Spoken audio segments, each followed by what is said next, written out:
It was just after 2 in the morning when the phone rang. I'd been staring at the wall clock for what felt like hours, listening to the hum of the fluorescent lights overhead, letting the coffee on my desk go cold. It was one of those shifts where the silence pressed down on you. Out here, in the county dispatch center, nights could be either dead quiet or filled with the kind of chaos you couldn't process until days later. That night, it was quiet.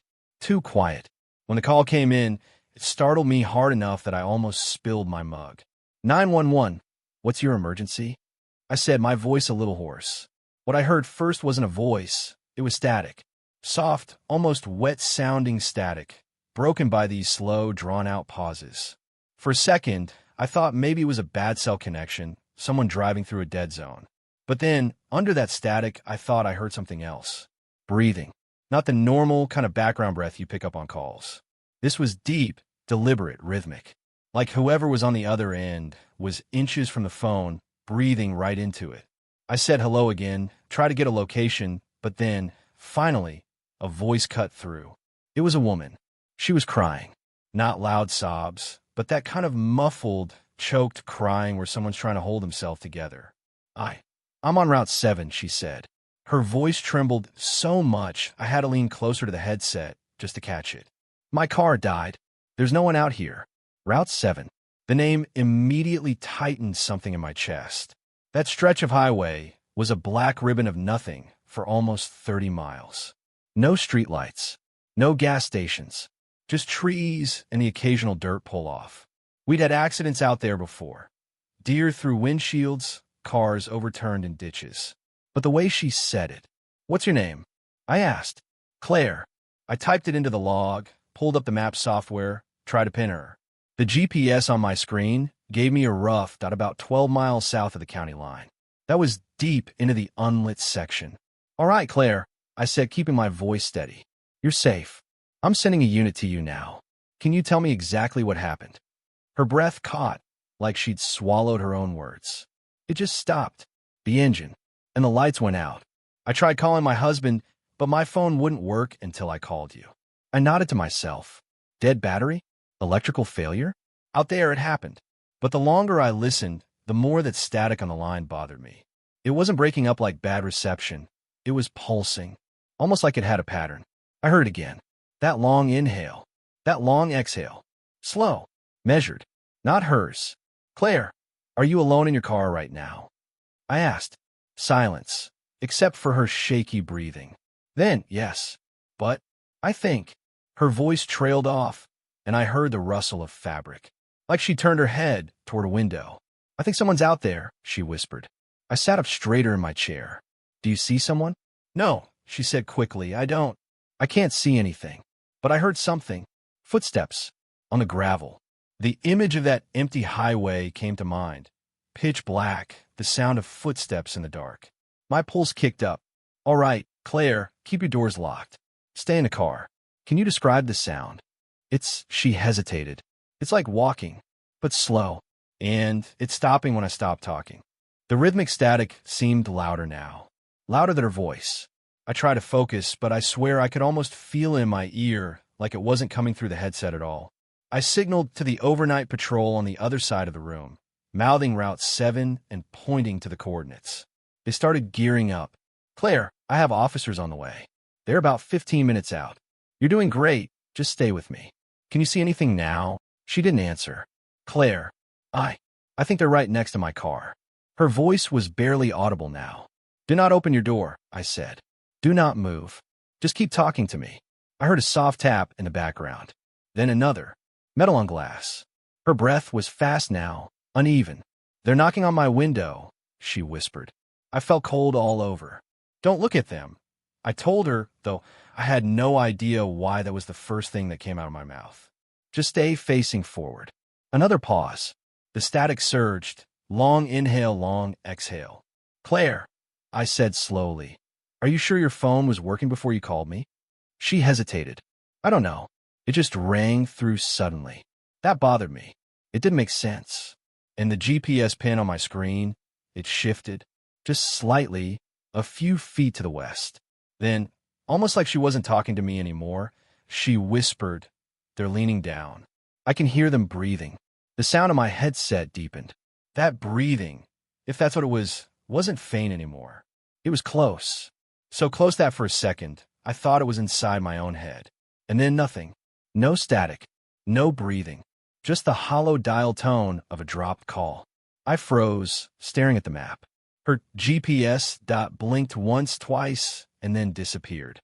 The patrol unit arrived at the coordinates less than 10 minutes later. They reported an empty stretch of highway. No car. No tire tracks. Nothing but gravel and trees. When they came back, I asked if maybe they'd gotten the wrong location. They hadn't. The road was empty. That should have been the end of it. Just another unsolved call from the middle of nowhere. But later, after the shift ended, I went into the archive room to log the recording. When I played it back, my blood ran cold. It wasn't just Claire's voice and the static. In between her words, right in the dead air, I could hear something else. It was my voice, saying things I never said. Things like, "Step out of the car, Claire," and "Come closer so I can see you." I didn't think I'd hear from her again. After that first call, after her voice vanished and the GPS dot blinked off my screen, I told myself she was just another dropped connection. Maybe her phone died. Maybe she got scared and drove off before the patrol arrived. That was the easiest way to explain it. And on night shift, you learn to cling to the easy explanations, even when they feel like lies. It was just past 3 when the phone rang again. Same line. Same faint static. My chest tightened before I even said hello. 911, what's your emergency? The breathing was back. That long, deliberate inhale, the slow, almost wet-sounding exhale. I felt it vibrate in the earpiece, like it was brushing against my skin. Then I heard her. It's me. It was Claire. For a moment, I didn't even know what to say. My mouth went dry. "Claire, where are you right now?" I don't know." Her voice was shaking, and under it, I heard the rustle of clothing, the squeak of vinyl. "I'm still in the car. I think. But I don't. I don't think I'm where I was before." I glanced at the GPS feed. No signal. Nothing. "You're safe," I told her, even though I didn't believe it. "You just need to stay calm and tell me what's going on. Can you see anything around you?" "I know. It's still dark. There's no light anywhere." I tried turning on my headlights again, but the switch won't move. It's like it's stuck. Her breath quickened. "And there's someone walking out there." The hairs on my arms stood up. "Walking where?" I asked quietly. "Beside my car. On the passenger side. I can't see them, but I hear them. Gravel. Crunching." I closed my eyes for a second, listening. The static was faint now, almost distant. And then, underneath it, I heard it too. A slow, steady crunch. Footsteps on loose stone. "How long have they been there?" I asked. "They started maybe a minute ago." I didn't want to look. But every time I move, they move. I leaned forward earlier, and I heard them take a step.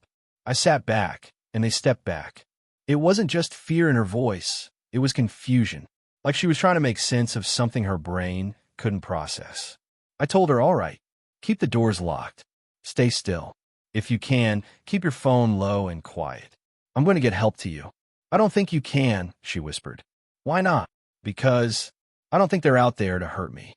I think they're just waiting." Her words made my stomach knot. Waiting for what? She didn't answer right away. All I heard was her breathing and the crunch of those slow, deliberate steps circling the car. "Claire," I said, "are you sure you can't see them?" "I don't want to," she said.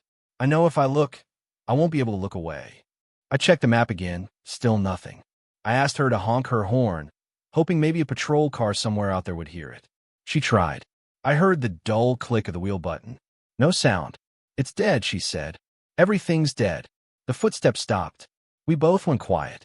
For a few seconds, the only sound was the low hum of the line. Then I heard a faint, sliding sound. "They're leaning on my car," she said, her voice barely audible. "Which side?" "My side." I pressed the mic button for the other dispatcher on duty, mouthed for them to try tracing the call. The shake of their head told me everything. Note data. "Claire, I need you to stay calm," I said. "They can't get in if you keep the doors locked." A beat of silence. Then she said, "They're moving again. Around the front now." I heard it too, the crunch of feet, the faint creak of the car frame shifting under weight. And then tapping. Light, Quick taps against the hood in a slow rhythm. 3 taps. Pause. 3 taps. My skin crawled. I don't know why, but that pattern felt familiar. They're matching me, Claire said suddenly. What do you mean? They're moving when I move. I shifted my hand just now, and they tapped when I tapped. I wanted to tell her to stay completely still, but something told me it wouldn't matter. Claire, do you remember what direction you were heading on Route 7 before your car stopped? She hesitated. No, I can't remember when I got on Route 7. I just remember driving. Her voice cracked. I don't even remember where I was going. That's when I noticed something else. Her voice had an echo. Not the normal kind of phone line delay. This was subtle, like someone was repeating her words half a second later, lower under the static. I almost asked if she could hear it too, but I didn't want her to panic more than she already was. Instead, I asked her to describe the person outside. I can't, she whispered. I told you. I haven't looked. The crunching stopped again. And then, after a long pause, I heard a sound that made my mouth go dry. The sound of the passenger door handle clicking. They're trying the door, she said, her voice breaking. I told her to stay still, not to make a sound. I don't know why. I'd already heard her tell me the locks were engaged. Maybe I just wanted to believe there was still some control in the situation. The clicking stopped. Then, without warning, there was a sharp, heavy thud against the side of the car. I flinched like it had hit me. Claire, talk to me. Are you okay? She didn't answer. Claire. Her breath was loud in the receiver, uneven. They're crouching now, she said. That breathing in my ear deepened again, slow, long pulls of air. I couldn't tell if it was coming from her end or mine. Claire, do not open that door, I said firmly. I'm not, she said almost defensively. Then, in a quieter voice, they're matching me again. Every time I shift my head, they tilt theirs. I can feel it. My stomach dropped. I don't know what made me do it, but I asked her something I never asked a caller before. Claire, do you think you've seen them before? A pause. Then, yes. The word was so soft I almost missed it. When? I asked. Her voice was barely a whisper. I don't know, but I think they've been with me for a while. I felt something cold crawl up my spine. And then she said something that still hasn't left me. I think I might be the one following them. The line went silent except for the faint static. I could hear my own breathing now, fast and shallow. The other dispatcher across the room was staring at me like they knew something was wrong, just from the way I'd gone still. Then, suddenly, the footsteps started again. Faster this time. Moving away. They're leaving, Claire said. I should have felt relieved. I didn't. Where are they going? I asked. They're walking up the road. Same direction I was driving. I pressed my pen hard into the desk. Okay, Claire. I'm going to stay with you until help arrives. Do you feel safe to stay put? I think so. But her breath shook. They keep stopping. Every time I blink, I hear them stop. We stayed on the line. She described the sound as it grew fainter, then closer, then faint again. Like whoever it was pacing back and forth just beyond the darkness. At one point, she said, I think there's more than one now. I didn't answer her right away, because I could hear it too. 2 sets of footsteps, moving in perfect sync, that we stayed on the line for nearly 15 minutes. In that time, the footsteps never really left. They faded into the dark, came back, faded again. Sometimes she'd tell me they were farther away. Sometimes she'd whisper that they were right up against the car again, just standing there. I could hear them too. 2 sets, moving in a rhythm that didn't make sense. Not toward her, not away, just circling. I've been trying to get a location trace this whole time. The GPS feed on my monitor sat there stubbornly blank. No coordinates, no dot. The only thing I had was her voice and the faint crunch of stone that seemed to grow heavier with each pass. At one point, she said, they're talking to each other. I froze. What do you mean? I can't hear words, she whispered. It's like they're breathing in patterns. One breathes in while the other breathes out. I didn't know what to say to that. The thought of 2 people, 2 things, out there, keeping time with each other's breathing in the dark, it didn't feel human. Claire, I need you to stay focused on me, I said, my voice lower now, like if I spoke too loud they'd hear. You're going to be okay. We're going to get you out of there. She was silent for a long moment. Then, do you hear it? Hear what? A faint scrape, like something sliding along the metal skin of the car, came through the line. "They're touching the door," she said. My chest tightened. "Claire, listen to me. You do not open that door. Do not roll the window down. Keep still. My team is coming. They're right next to me," she whispered. The sound in the headset changed. I can't explain it perfectly, but it was like the static was no longer coming from the phone line. It was in the room with me. Every inhale felt closer, fuller. I found myself holding my own breath without realizing it. "Claire," I said, "can you reach into the back seat? Do you have anything, flashlight, anything like that?" The footsteps stopped. Dead silence. She didn't answer me right away. Then, in the smallest voice, "They stopped when you said that." I felt something cold crawl up my neck. Before I could say anything else, I heard the sound change again. It wasn't footsteps now, it was tapping. Not the slow, deliberate kind from earlier. This was frantic, random. Against the windows, the doors, the roof. "They're all around me," she said suddenly. I heard the catch in her throat, just before the scream. It was sharp, loud, tearing into my ear like the sound of someone realizing, truly realizing, that they weren't going to make it out. And then nothing. The line didn't fade. It didn't click like a normal disconnect. It just stopped. One moment I was hearing her voice, her scream, and the chaos outside her car. The next, it was dead air. I stared at the monitor, my hand frozen on the mouse. The trace window, which had been empty for the past half hour, flickered. For half a second, I saw a GPS coordinate flash on screen, then vanish. The map zoomed all the way out.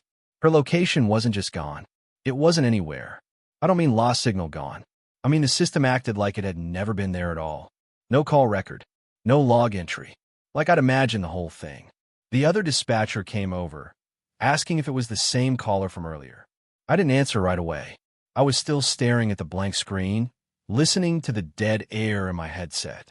Then, quietly, I heard sound. Not from the phone. Not from the room. From inside the dead air. It was her voice. Claire's voice. But it was wrong. It was slowed down, warped like someone dragging their fingers across a cassette tape while it plays. I couldn't make out words, if they even were words, but the tone was pleading. Almost like she was still calling for help from somewhere very far away. I pressed the call log button, trying to replay it. Nothing. The system showed no call had come in during that time. No number, no ID, nothing. I think that was the moment I realized this wasn't going to be something I could file away as bad reception or equipment failure. I'd taken thousands of calls in my career, and I'd heard plenty of strange things in the background. Gunshots, people whispering, TVs blaring, you name it.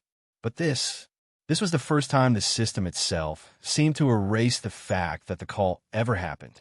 The patrol team was already in motion before I could even radio in. They'd picked up my expression and knew something had gone bad. I gave them the last coordinates I'd seen in the flicker. They drove out, lights off, trying to catch whatever was happening without announcing themselves. 20 minutes later, they called in. The road was empty. Again, no car, no footprints in the gravel, no tire marks, just the trees pressing in close, the air dead still, like the whole stretch of highway was holding its breath. They asked if I was sure I'd heard her. I told them yes. What I didn't tell them was that I could still hear her. Even now, as they stood out there with their radios crackling faintly in my ear, the other side of my headset was whispering. It was faint, almost lost under the hum of the room, but I could make out the rhythm. Not quite words, but close. And in between those murmurs, that same steady breathing. Long inhale, long exhale, slow, deliberate, matching mine that I didn't want to listen to it. Not at first. The call had already been eating at me for hours, hell days. If I counted the nights, I kept waking up in that half-dream where her voice was still in my ear. But once the shift ended and the other dispatchers went home, I stayed. It was just me, the dim glow of the monitors and the tape. I slid into my chair like I had every other night this week, but my body felt heavier. My eyes burned, my hands trembled, not from caffeine withdrawal, but from the kind of exhaustion that comes from replaying something in your head over and over until you've convinced yourself you've imagined it wrong. I thought maybe if I listened to the recording, it would sound different, less awful, or maybe there'd be some detail I'd missed, something I could cling to that would make what happened make sense. The archive software loaded, and I pulled up the file. Her number, her timestamp, disconnected, the status read, as if that one word could neatly sum up what I'd heard. I took a breath and hit play. At first, it was just what I remembered. Her breathing, quick, shallow, but controlled. The way she kept trying to convince herself she was fine, even though every part of her voice told me she wasn't. I could hear myself, too calm, steady, like I'd practiced for years. Asking questions, giving her instructions, promising her help. And then, the part where she said, "He's walking next to me," matching her steps, not touching the car, not speaking, just there. Even hearing it again, I felt that same chill run down my back. I pictured her in the driver's seat, one hand on the wheel, the other clutching her phone, eyes darting to the dark shape beside her. I remembered leaning forward in my chair that night, staring at the GPS map on my screen, trying to keep my voice from betraying the panic I felt. And then the scream, the snap of it, like a thread pulled too tight and breaking in my ear. The crash of something hitting metal. The sudden, dead silence. The call had ended right there, but not on the playback. On the playback, after that silence, there was something else. It was faint, barely there, like the breath you hear when someone's too close to the receiver. I leaned in, straining to catch it, and at first it was just noise, soft, wet static. But then the static shaped itself into something deliberate, a voice, and it wasn't hers. It was mine, not the voice I'd just heard giving instructions, not the one speaking over the line earlier. This was different, lower, slower, like someone had pulled my voice through water and let it drip out the other side. And it was whispering. I replayed that part again, turning up the volume until the hiss filled the room. "Don't look at me." My breath caught. I froze in my chair, my pulse hammering so hard I could hear in my ears. I knew I hadn't said that to her. I knew.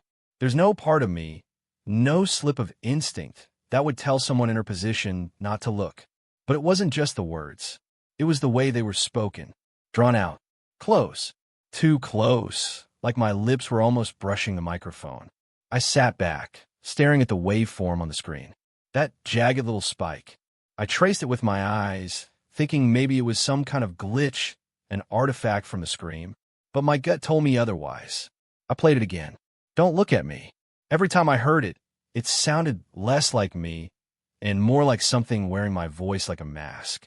I backed it up 10 seconds, listen again, then 20 seconds, then the whole call from the start. And I realized it wasn't the only time. It was buried, so faint you'd never catch it unless you were listening for it. But in between my words, sometimes under hers, there were more. Fragments. Muttered things that didn't belong to the conversation. "Turn off your lights. It's closer now. Stop moving." Each one in that same, wrong version of my voice. Each one slithering in like it had been there all along, waiting for me to notice. By the fourth time through, my mouth had gone dry. I kept glancing at the door, half expecting someone to walk in. Or worse, no one at all. It didn't make sense. The system doesn't overlay audio. We don't even have anything in the chain that could generate a voice like that. The calls record exactly as they happen, which means if it's in the playback, it was there during the call. And if it was there during the call, I rubbed my temples trying to think. My own voice was still in my head, overlapping with the whispers like two versions of me had been talking to her at once. I opened the GPS log for her call. That same frozen map, the pin that had dropped off the edge like someone cut the wire holding it there. No fade out, no error message, just gone, like she'd driven into a place the map didn't know how to see. And apparently, one where something else knew my voice. I told myself to stop, to shut the file, go home, and let it rot in the archive where it belonged. But I didn't. Instead, I scrubbed to the very end, right after the last whisper. The file kept going for another 20 seconds of dead air. I almost closed it then until I heard it. A single sharp click, like a microphone being switched on. And then, breathing. Not hers, not mine. Slower than hers had been, deeper than mine. It went on for a full 5 seconds, and then, so quietly, I had to press my headphones into my skull to hear it. "See you soon." I ripped the headphones off and shoved my chair back so hard it hit the wall. The room felt smaller, the air heavier. I kept glancing at the corners, at the shadows under the desks, telling myself over and over that it wasn't really my voice. But the thing is, the way it said it, the rhythm of it, the way the words sat in the back of the throat before slipping out.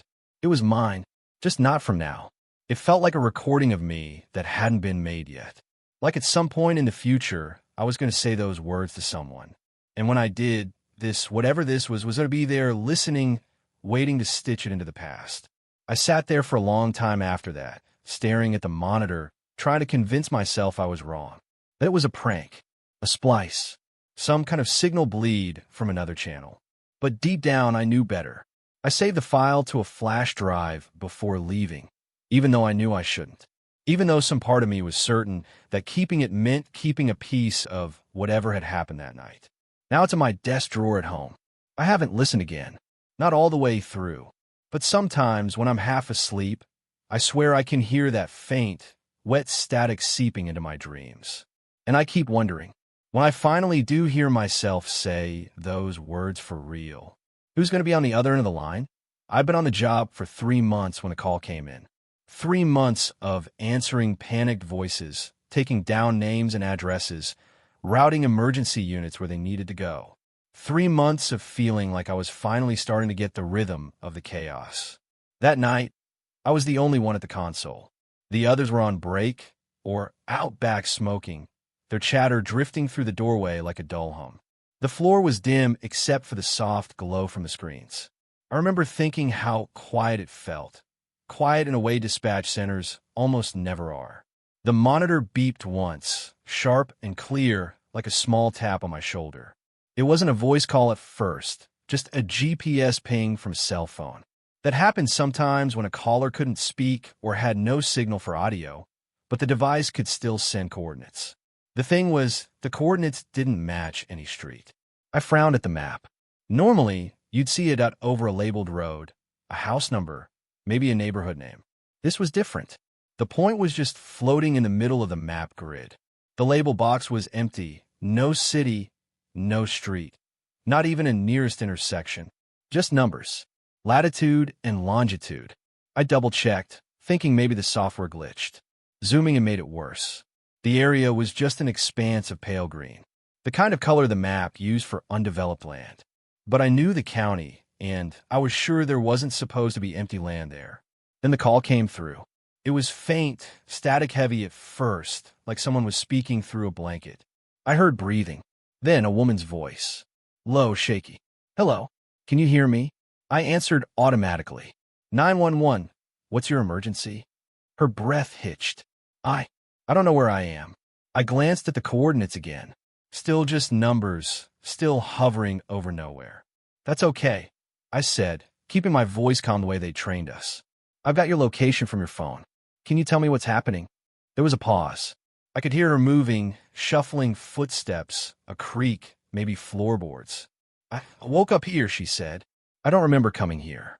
I don't think I've ever been here before. Something about the way she said it made my skin tighten. Not fear, exactly, just that subtle tension your body gets when it's listening for something behind you. Are you alone? I asked. I think so, she whispered. I asked her to describe her surroundings. She hesitated. It's a house, she said finally. Old. Wood floors.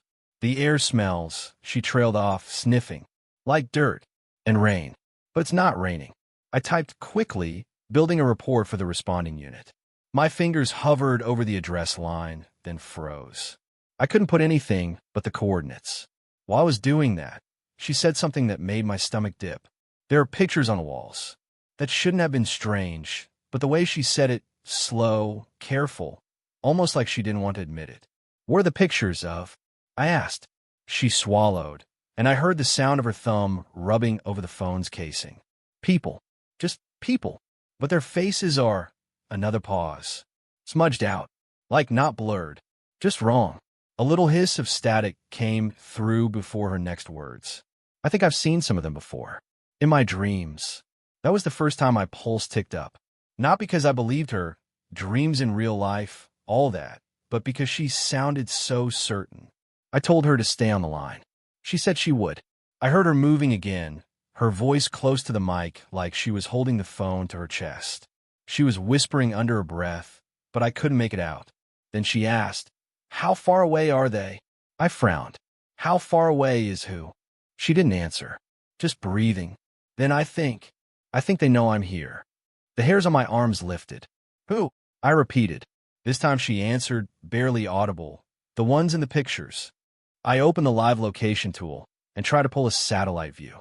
I'd never seen the map behave like that. It wouldn't load. Just a blank patch of washed-out green where the dust should have been. My headset crackled. "I hear someone," she whispered suddenly. I tensed. "Stay where you are. Can you describe them?" There was a pause. Then the sound of a floorboard groaning underweight. Not hers, heavier, closer. Her breath was quick now, right in my ear. "They're upstairs." I typed into the incident log as fast as I could, urging the nearest unit to respond. But when I checked the map again, the ping had shifted. Just slightly, maybe 20 feet, but now it was right over a thin gray line on the map. A road? No, not labeled. More like a driveway that wasn't supposed to be there. "You need to stay where you are," I told her. "I can't," she said. "The stairs are right in front of me." "No, don't go near them." The line filled with the sound of her footsteps on wood. Slow, creaking. She stopped suddenly. I heard her inhale sharply. "What is it?" I asked. Silence. Then in a voice so small I barely caught it, "The stairs go down now." I froze. "What do you mean?" "They were going up," she whispered. "But now they go down." I didn't have anything to say to that. I couldn't think of a protocol for stairs that changed direction. There was a long moment of her breathing into the phone. Then, a sound I can't forget, a faint tap, tap, tap from somewhere near her. Like knuckles on wood. "It's coming from under the steps," she said. Her voice broke on the last word. I heard movement, a shift in the air on the call, like she'd leaned closer to listen. Then another voice. It wasn't hers. It was low, male, almost whispering, but the mic caught it. "Come down." My throat closed. I almost said her name, but realized she'd never given it to me. The tapping grew louder. Closer. "Do not move," I said, sharper than I meant to. She whimpered softly. "It's saying my name." I was still typing to the responding unit when her signal flickered. The coordinates blinked, then shifted again, 30 feet west. Then gone. Just gone. The line was still open, but all I heard was static. "Hello." I tried. Nothing. I stared at the map, waiting for the dot to return. It didn't. The responding deputy radioed in 10 minutes later. He'd gone to the spot I gave him. Said there was nothing there. Just a patch of trees and some soft dirt. No house. No driveway. I didn't say anything. When the deputy asked if I was sure about the location, I told him the truth. That's where the call came from. He didn't sound convinced. I didn't tell him about the voice that wasn't hers. Or the way, when I hung up, the coordinates popped back up on my screen for half a second. Except they were right over my own house. I didn't expect the phone to ring again. Not from those coordinates. But barely 24 hours after the first call, it lit up my console. Same ping. Same empty patch of nowhere. My gut tightened before I even answered. 911. What's your emergency? The voice on the other end wasn't the same man from yesterday. This one was softer, younger, female. She sounded far away, like she was speaking into the phone from across a big, hollow room. "Help me," she whispered. I straightened in my chair. "Ma'am, tell me where you are." "In the basement," she said, like that should explain everything. I flicked my eyes to the GPS overlay. Same set of impossible coordinates.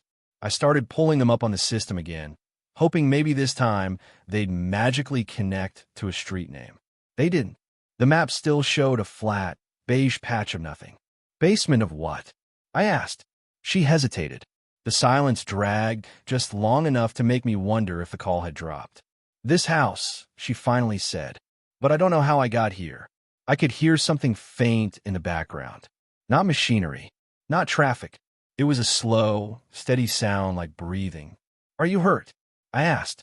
"No," she said, her voice trembling, "but I can't get out. The door is locked." I typed quick notes into the call log. Another dead zone ping. Another impossible location. "Okay," I said carefully. "Can you tell me anything about the house? What's upstairs?" She didn't answer right away. When she spoke again, her voice dropped even lower, so I had to lean in to hear her. "I don't think there is an upstairs." I froze. "What do you mean?" I heard footsteps, she said. But the ceiling, she cut herself off. I heard her breathing pick up. Ma'am, listen to me. I'm sending officers to your location. Can you describe the door? Is it wood? Metal. She sniffled. It's wood. But there's no handle on my side. The breathing sound in the background grew louder, and for a moment, I couldn't tell if it was her or something else. I muted my mic and flagged the call to dispatch. 2 units confirmed they were heading to the coordinates, even though we all knew there was no street address to punch into GPS. They'd have to eyeball it using the raw lat-long data. When I unmuted, I said, "They're on their way. Just stay calm. What's your name?" She gave it after a pause. Hannah. No last name. Okay. Anna, can you tell me how you got there? Were you taken? Did you walk in? Her answer was strange. I was asleep. I frowned. Asleep where? At home, she whispered. And then, I was here. I didn't know what to say to that. I asked her to look around, to describe the basement, anything that might give me a clue. She said the walls were made of old cement, with long cracks running down them. No windows. The air smelled wet and old, like dirt after rain. And then she said something that made the hair on my arms rise. There's a door on the other side of the room, she whispered, but it's not for me. I sat back. What do you mean, not for you? I can hear someone behind it. A low, muffled sound bled into the line, like a man's voice speaking through a wall. I pressed my headset tighter to my ear. Anna, were they saying? She didn't answer. Anna. The voice behind the door spoke louder, but it was too distorted to make out. I could hear her moving closer to it. Don't, I said quickly. Stay away from the door. She whispered something then, but it wasn't to me. It took me a moment to realize she was repeating whatever the voice was saying, like she couldn't help herself. I glanced at the dispatcher next to me. Shimao, what's going on? I covered my mic and said, still waiting for units to find it. Except they weren't finding anything. Both units radioed in that they were on site, standing exactly where the coordinates said the house should be. But there was nothing there. Just dirt. Empty field. No tracks. No building. Nothing. I felt my throat tighten. Hannah, I said slowly, are you sure you're underground? She made a soft, broken sound. I can hear them moving now. Who? There was a long pause. Then she whispered, the one who brought me here. The sound of the other voice had stopped. Now there was only that slow, steady breathing again. She whimpered, and then, like the call was underwater, her voice stretched, warbled, and vanished. The line went dead. I stared at the console, waiting for it to reconnect. It didn't. The officers reported back, frustrated and confused. They swore they were standing inside the GPS circle, but there was nothing there. Just wind. Just grass. I sat there long after the call ended, replaying the details in my head. The cracked cement, the locked door, the breathing, the voice she repeated without meaning to. When I finally pulled her name through the database, it came up empty. No missing persons report. No address. It was like she didn't exist. The official log of the call went into our system as unresolved. But when I looked at the raw coordinates again later, something caught my eye. They were different now. Slightly shifted. Just enough to make me wonder if the house itself had moved. I didn't plan to go digging through the archives that night. Honestly, I just wanted to sleep. But after the call from the basement, after hearing that voice fade out mid-sentence, I couldn't stop thinking about it. Something about the way they said my name. Like they already knew me. It wasn't just curiosity. It was the kind of restless itch you get when you're half sure you just imagined something, but the other half of you is screaming that you didn't. The house, the coordinates, the silence when the deputies arrived. None of it made sense. So I stayed after my shift. The dispatch floor emptied out, chairs pushed under desks, the faint smell of burnt coffee still hanging in the air. I walked down the back hall to the records room. It's always cold in there, even in the middle of summer. The overhead lights flickered when I switched them on, throwing the rows of metal cabinets into long, sharp shadows. I'll never like the place. The cabinets make the room feel tighter than it is, and when you're standing between them, it's easy to imagine someone's just behind you, peeking over the files. I started with property records. The coordinates from the call led to a plot of land just outside the county's rural edge. No official street name, no postal address, just a lot number. It should have been nothing. Vacant land. A piece of overgrown nothing between two creeks. But the earliest documents told a different story. There had been a house there. A two-story farmhouse, built in 1961 by a man named Bernard Garrison. The deed transferred twice. First to a couple named the Myers in 78, then to a single woman in 92. Her name was on the lease, in neat typewritten ink. Martha Calhoun. I flipped through every year after that, but there was nothing. No more transfers, no tax payments. Just blank. That's why I pulled the old emergency reports. These are the ones no one touches anymore. Yellowed paper in thick binders, handwritten notes from long-retired dispatchers. The year tags along the spines get dustier the further you go back. I found 2004 and slid the binder out. Half the pages crumbled at the edges when I turned them. It was there, March 11th, 2004. A 911 call, time-stamped 3:42 a.m. fire reported at the Calhoun residence. Caller was... I stopped breathing for a second. Caller, Martha Calhoun. The report listed heavy flames on arrival. Full structural loss. No survivors. It named the victims. One of them was Martha Calhoun, age 34. That was the voice I had heard on the line less than 48 hours ago. I just sat there, staring at the name until the letters blurred.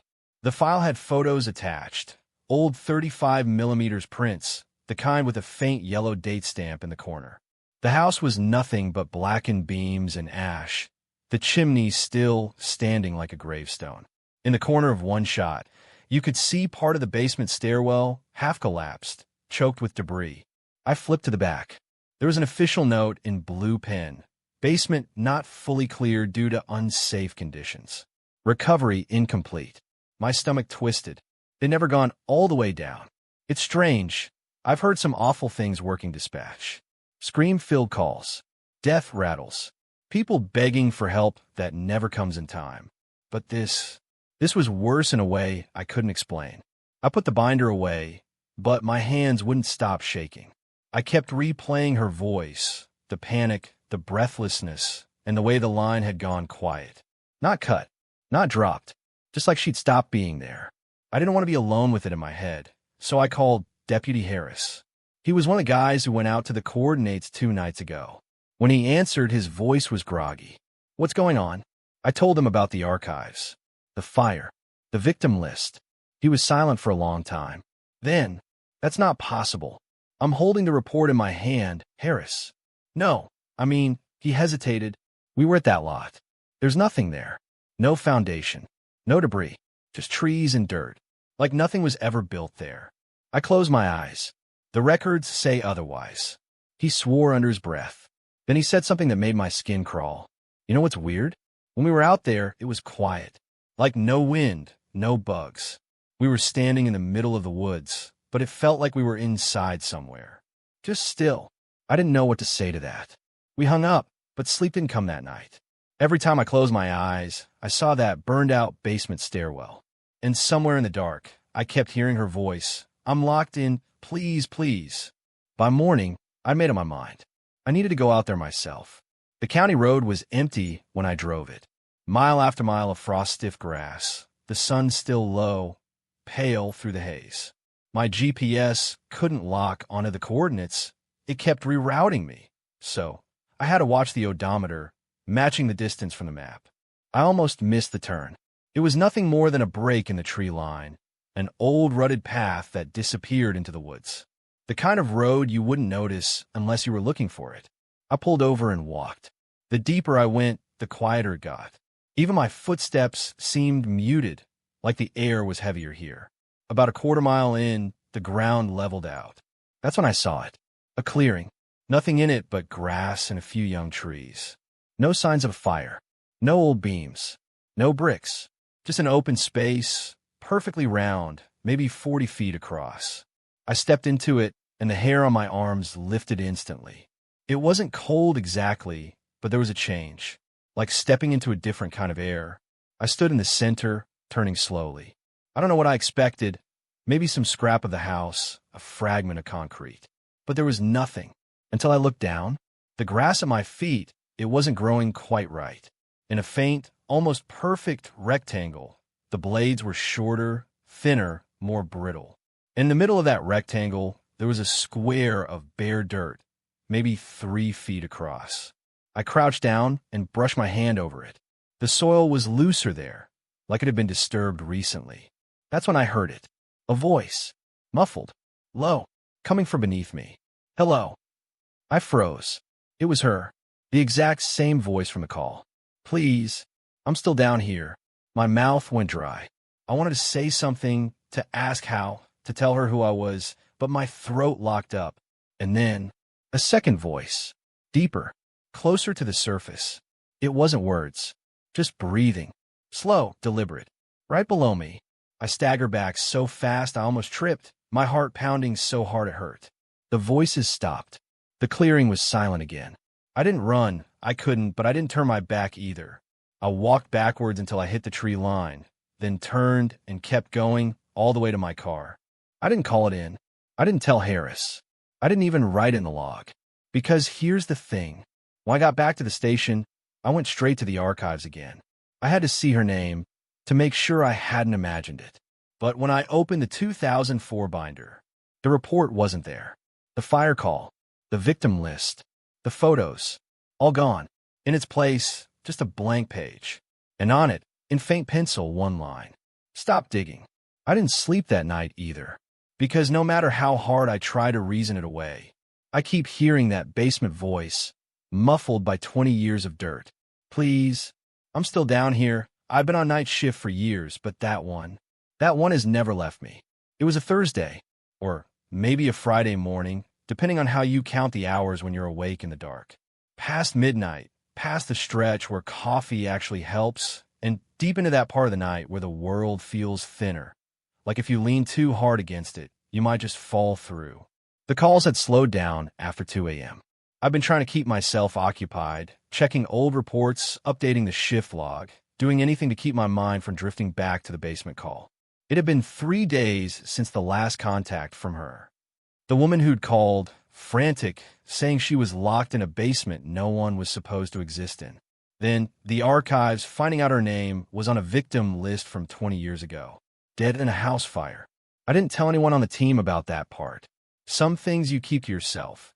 Not because you don't want to share, but because you know no one will believe you. Or worse, they will. I was sitting there, scrolling through dispatch records from '03, my screen washed in that pale blue light, when I heard it. Knock. Knock, knock, knock, knock. I froze. Not because it was loud. It wasn't. It was faint, like someone rapping politely on a door. But it was the pattern. 3 slow, 2 quick. The same rhythm I'd heard on the recording. The same knock from the call. I didn't even need to think about it. I knew it immediately. At first, I tried to tell myself it was just someone from the sheriff's department. Maybe a deputy coming in the back way. But the back door? At this hour? No one uses it unless they have to. And even then, they usually radio ahead. The knocking came again. Knock. Knock, knock, knock, knock. I pushed my chair back and stood up. I could feel my pulse in my throat. My desk was toward the front of the building, and the back door was down a narrow hallway past the storage closet. I didn't want to go back there, but I also didn't want whoever it was thinking no one had heard them. As I started walking, I realized something that made my stomach turn. There was no buzz from the motion light in the hallway. Normally, when someone approaches from the outside, the sensor kicks the light on. I'd walked past that door 100 times on night shifts, seen the glow seeping under it when a raccoon wandered too close. But now, nothing. I got to the hallway entrance and stopped. The knocking didn't come again right away. I just stood there, staring at the end of the hall where the gray metal door sat. The tiny reinforced window at the top was black, like the glass was painted. Then knock. Knock, knock, knock, knock. I swallowed hard and walked forward, telling myself it was fine. Just someone lost. Just a weird coincidence. Just not what I knew it was. The closer I got, the colder the air felt. Not like a draft. More like the way it feels when you open a freezer and lean in. My hands had gone clammy. When I reached the door, I hesitated. I don't know why. Maybe I was expecting to see someone through the glass. But there was nothing. Just blackness, so deep it looked solid. I called out, "Sheriff's office." "Who's there?" Silence. Then, from the other side, barely above a whisper, came a voice. "You heard me before." I felt my stomach twist. The voice was female. calm, almost amused. I couldn't answer right away. My mouth had gone dry. I swallowed, trying to keep my voice steady. Ma'am, can you state your name? A pause. Then, you know my name? I think I stopped breathing for a second, because I didn't know it. I'd read it in the archive file. I'd seen it in the column marked deceased. It wasn't possible. I took a step back. My instinct was to leave, to just turn and walk away. But something in me, curiosity, maybe, or the part of my brain that couldn't let go of this, made me stay. What do you want? I asked. There was a soft laugh from the other side of the door. Not mocking. More like she was genuinely happy I'd asked. Let me in, she said. My chest felt tight. I can't do that, ma'am.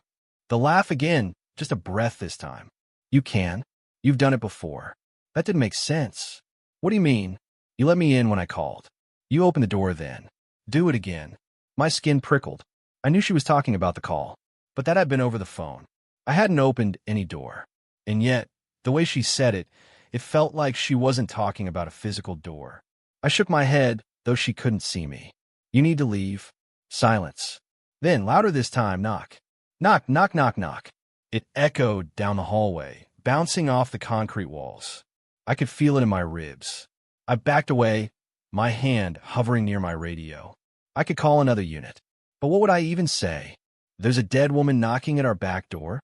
By the time I reached the end of the hall, the knocking had stopped. I told myself I was being ridiculous. I went back to my desk, sat down, and tried to focus on my screen. But my hands were shaking, and the words and the reports blurred together. Every sound in the building felt too loud. The hum of the vending machine, the creak of the old chair. And then, about 10 minutes later, it started again. Knock, knock, knock, knock, knock. I stared down the hallway. This time, I didn't get up. I just sat there, my heart pounding, listening. The knocks came again. Same rhythm, same pause between them. I don't know how long it went on. Could have been 5 minutes. Could have been an hour. Time felt slippery. And then, finally, it stopped. I thought maybe it was over. I leaned back in my chair, exhausted. But then my phone rang. The line lit up with unknown caller. I answered, my voice low. This is dispatch. A beat of silence. Then, knock, knock, knock, knock, knock. Not through the door, through the phone, and under it. So faint I almost missed it. Her voice. You opened it.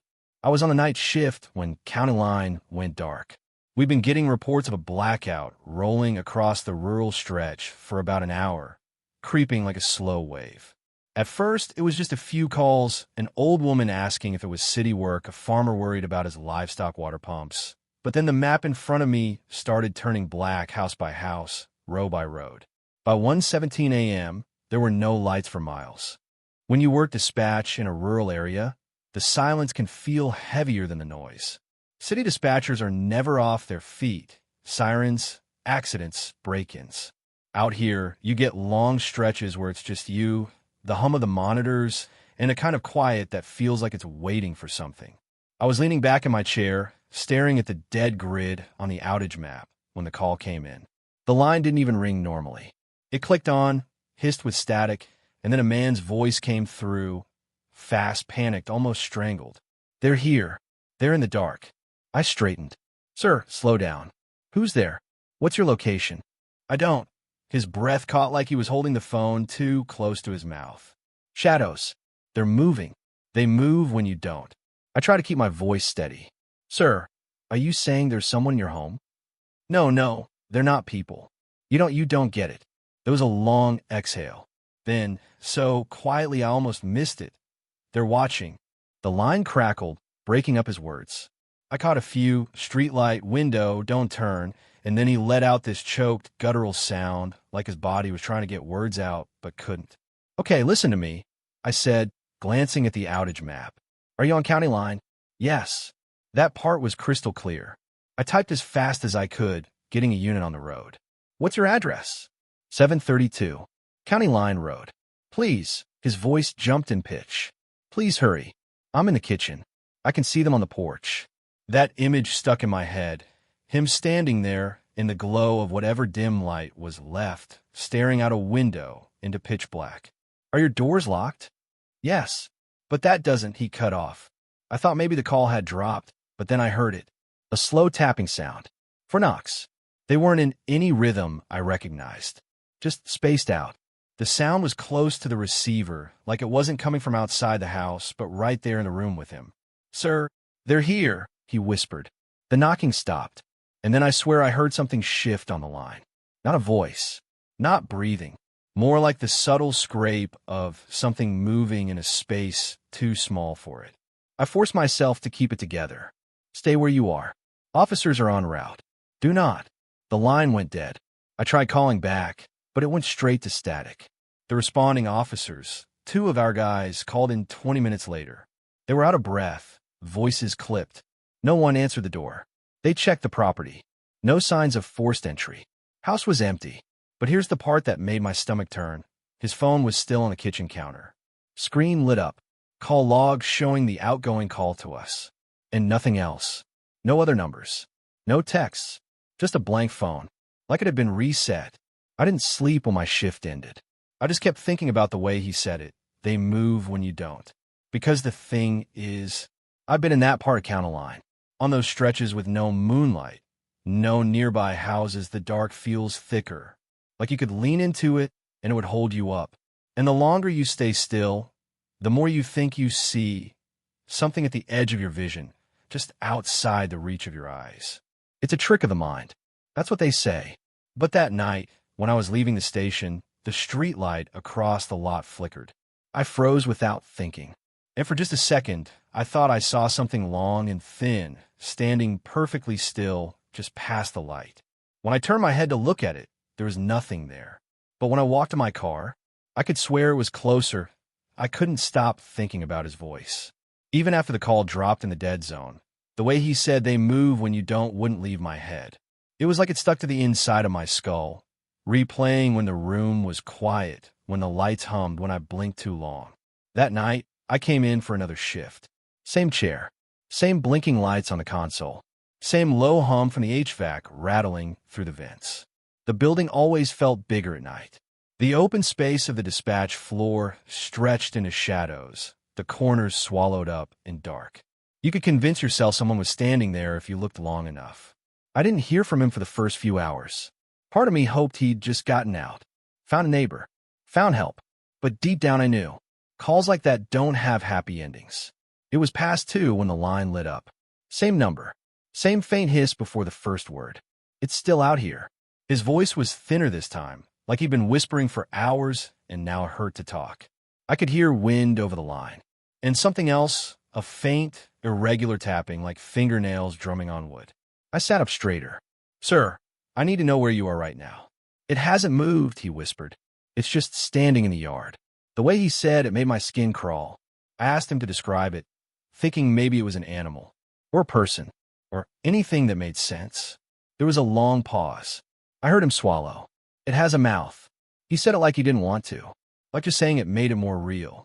"Okay," I said slowly. "What kind of mouth?" "Like, it doesn't close." He cut me off, and then, in a breath that sounded like gravel, he added, "It's smiling. It's always smiling." My hand tightened on the receiver. I thought he was exaggerating. Shock does that to people. But he went on. "It's tall, taller than the fence. I don't see eyes, just teeth. All the way back, like there's too many rows. And it's just standing there, grinning at me." The tapping got louder on the line. I realized it wasn't fingernails, it was something knocking against wood, slow and uneven. I asked him if it had come closer. He didn't answer right away. Then, "It wants me to look away." That sentence chilled me more than anything else. The way he said it wasn't panicked. It was certain, like he knew. I told him to stay inside, to keep the lights on, then remembered the whole stretch was dark. No lights, no street lamps, just whatever moonlight cut through the clouds. He said, "It only moves when I'm not looking." I learned that when I went to the kitchen. It was by the porch when I got back. The image that gave me of turning your head for a second and it being closer made my stomach twist. He kept whispering, describing it in these broken pieces. Its jaw too wide, its gums too dark, how he could see teeth even when its lips didn't move. I wrote it all down without even realizing it, my pen scratching on the pad like it was on autopilot. Then, without warning, he went silent. No wind, no tapping, nothing. I said his name. No response. The line was still open, but the background sounded wrong. It was too still, like someone had pressed pause on the air. Then I heard it. Not his voice, something else. Low, like a breath through clenched teeth. Long, steady. And underneath it, a faint wet sound, like someone slowly dragging a finger across their own gums. I nearly hung up. My pulse was pounding in my throat. Then he came back on, voice shaking. It's at the window. I asked him which one. He said the one next to the phone. And then I heard it. A tap. Not on the line. Not through the phone. It was in the background of his room. Fingernails, or maybe teeth, gently tapping the glass. I told him not to move. Told him help was on the way, even though I knew nobody could get out there fast in that blackout. He said it's still smiling, even in the dark. I can see it. The way he breathed after that, short, shallow, almost like he was trying not to cry, made something twist in me. I wanted to be there to drag him out of that house. But I couldn't. Minutes passed. The tapping stopped. I thought maybe it had left. But then he whispered, I think it's waiting for me to get tired. I heard the phone shift in his hands, fabric rustling. He was probably moving deeper into the house. I told him to lock himself somewhere. He said no. If I hide, I can't watch it. That made me realize something. He wasn't just afraid of it moving closer. He was afraid of what would happen if it got close enough. And then the call cut out. Just dead air. I sat there, staring at the phone like maybe if I waited, it would ring again. But it didn't. Not that night. I kept replaying his words in my head. The teeth. The mouth that never closed. The way it moved only when you didn't look. And I swear, when my shift ended and I walked to my car, I felt it. That subtle pressure. Like something was watching from a distance, just waiting for me to look away. When you work dispatch long enough, you start recognizing the voices on the radio. Not just the words, voices. The way Officer Mendez clears his throat before keying in. The way O'Reilly's voice gets this sharp edge when he's running code 3. Even the sound of boots or gear in the background tells you who you're hearing. So when the unit I sent to County Line stopped answering, I knew. It was a little after 1:40 in the morning. I had two officers, Mendez and Claire, headed toward the call from earlier. The one about the shadows. The same man from the first call, the one who was still on my mind. He'd gone quiet for a while, but the way he described that smile in the dark stuck to me like a film I couldn't wash off. They were less than a mile from his address when the storm picked up again. No lightning this time. Just wind, sharp, cold wind, the kind that sounds like it's cutting through branches. I was watching their GPS on the dispatch screen, the little blue icons moving along County Line Road. They slowed down as they approached the property. That's normal. I could hear them talking on the open channel. Mendez, house is dark. Claire, whole street's dark. The other rural houses nearby had nothing. No porch-light glow, no flicker from inside. Just blackness. Out there, without streetlights, when the power's gone, it feels like the world ends 20 feet in front of your face. Mendez gave the usual arrival check-in. Unit 23, on scene. That was the last full sentence I heard from them. It wasn't like in the movies. No screaming, no gunshots. Just an inhale. A single, sharp inhale over the radio. Then nothing. I call back. 23, status check. Static. I tried again. 23, do you copy? I could feel my skin tightening, that weird sense like your body is pulling your awareness inward. I don't like dead air. Dead air feels wrong in a way you can't explain to someone who's never worked the job. I switched channels in case it was interference. Nothing. I could still see their GPS signal sitting there on the map, just outside the property line. No movement. Another officer, Harper, was about 8 minutes out. I told him to expedite. His voice cracked a little when he answered. He could feel it too. While I waited, I went back and pulled up the original caller's history. I needed to remind myself what they were walking into. The man's first call, screaming about shadows. His second, talking about that mouth outside, the smile that wouldn't close. In my notes from earlier, I typed possibly hallucinating, but coherent. That part bothered me. Usually with psychosis, you can hear it. Words slur, thoughts jump. This guy, he was clear. Too clear. Harper checked in when he was near the property. Dispatch, approaching scene now. I told him to hold at the edge of the driveway until I could raise Mendez and Claire again. 23 respond. This time I heard something. Not a voice. It was faint, and the static kept swallowing it, but it sounded like breathing. Not fast, not panic slow. Too slow. I held my breath to hear better. Then, 2 clicks of the radio. Manual key presses. Someone had pressed the mic button twice in quick succession. That's an old-school cop signal for not safe to talk. My stomach dropped. I told Harper to move in. He was quiet for a moment before saying, "Dispatch, you said they were at the house?" "Yes. GPS shows them right at the address. There's no car here." I froze. He swore under his breath and got out on foot. I could hear his boots in the gravel, then on wood as he stepped onto the porch. "Doors open," he said. "Going in." I wanted to tell him to wait, to call for backup, to not make the same mistake, but I couldn't. I had to trust he knew what he was doing. I could hear the creak of the floorboards, the way his breathing changed as he went deeper into the house. Then, suddenly he stopped moving. "Dispatch, all the lights are off." I almost laughed from the tension, because of course the lights were off, the whole damn street was out. But I realized what he meant a second later. His voice was tight, like he was pushing it through a small opening. "I mean flashlights," he whispered. "Their flashlights are off. Their radios are on the floor in the hallway." The hair on my neck stood up. "Do you see them?" I asked. He didn't answer right away. I heard him shift his weight, his gear brushing his jacket. Then, "They're here." His voice was different. "Finn, both of them are standing in the kitchen. Just standing. In the dark." Something in my chest turned over. "Are they responsive?" "I'm talking to them now. They're not saying anything." Mendez is smiling. I gripped the mic tighter. "What kind of smile?" He didn't answer at first. When he did, his voice was lower. Too wide. I think I whispered, "Get out," without meaning to press the transmit button, because the next thing I heard was Harper's boots moving fast. His breathing got heavy. The sound of the door slamming. Then static. The GPS map flickered once. Harper's signal stayed. Mendez and Claire's vanished. The next 30 minutes were chaos. Every available unit rolled to county line. Harper was in his cruiser with the doors locked when they arrived, pale as a sheet. He kept saying the same thing over and over. They didn't move until I moved. And when I stopped, they stopped. When backup swept the house, it was empty. No Mendez, no Claire. No signs of struggle. Just 2 flashlights on the floor, both switched off. The original caller's house phone was dangling off the hook. The cord swung a little, like it had been touched not long before.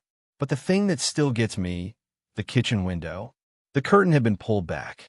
And even though there was nothing but blackness outside, I swear in the reflection of the glass, just in the glass, you could see teeth. Not a face, not eyes, just teeth, grinning. I went home after that shift, but I didn't sleep. My mind kept replaying Harper's voice, the sound of those 2 radio clicks, that inhale from Mendez. It's been weeks now. No trace of them. Officially, they're listed as missing. But no one says that word in the building. It's like we're all avoiding it, afraid it'll make whatever happened real. And me? I can't shake the thought that somewhere out there on county line, in one of those black stretches between the houses, they're still standing, smiling in the dark. The power came back at 4:12 a.m. I remember the exact time because I've been staring at the clock on the wall for hours, willing it to move. When the lights snapped on, it wasn't gradual, it was like a punch to the eyes. White sun wrong.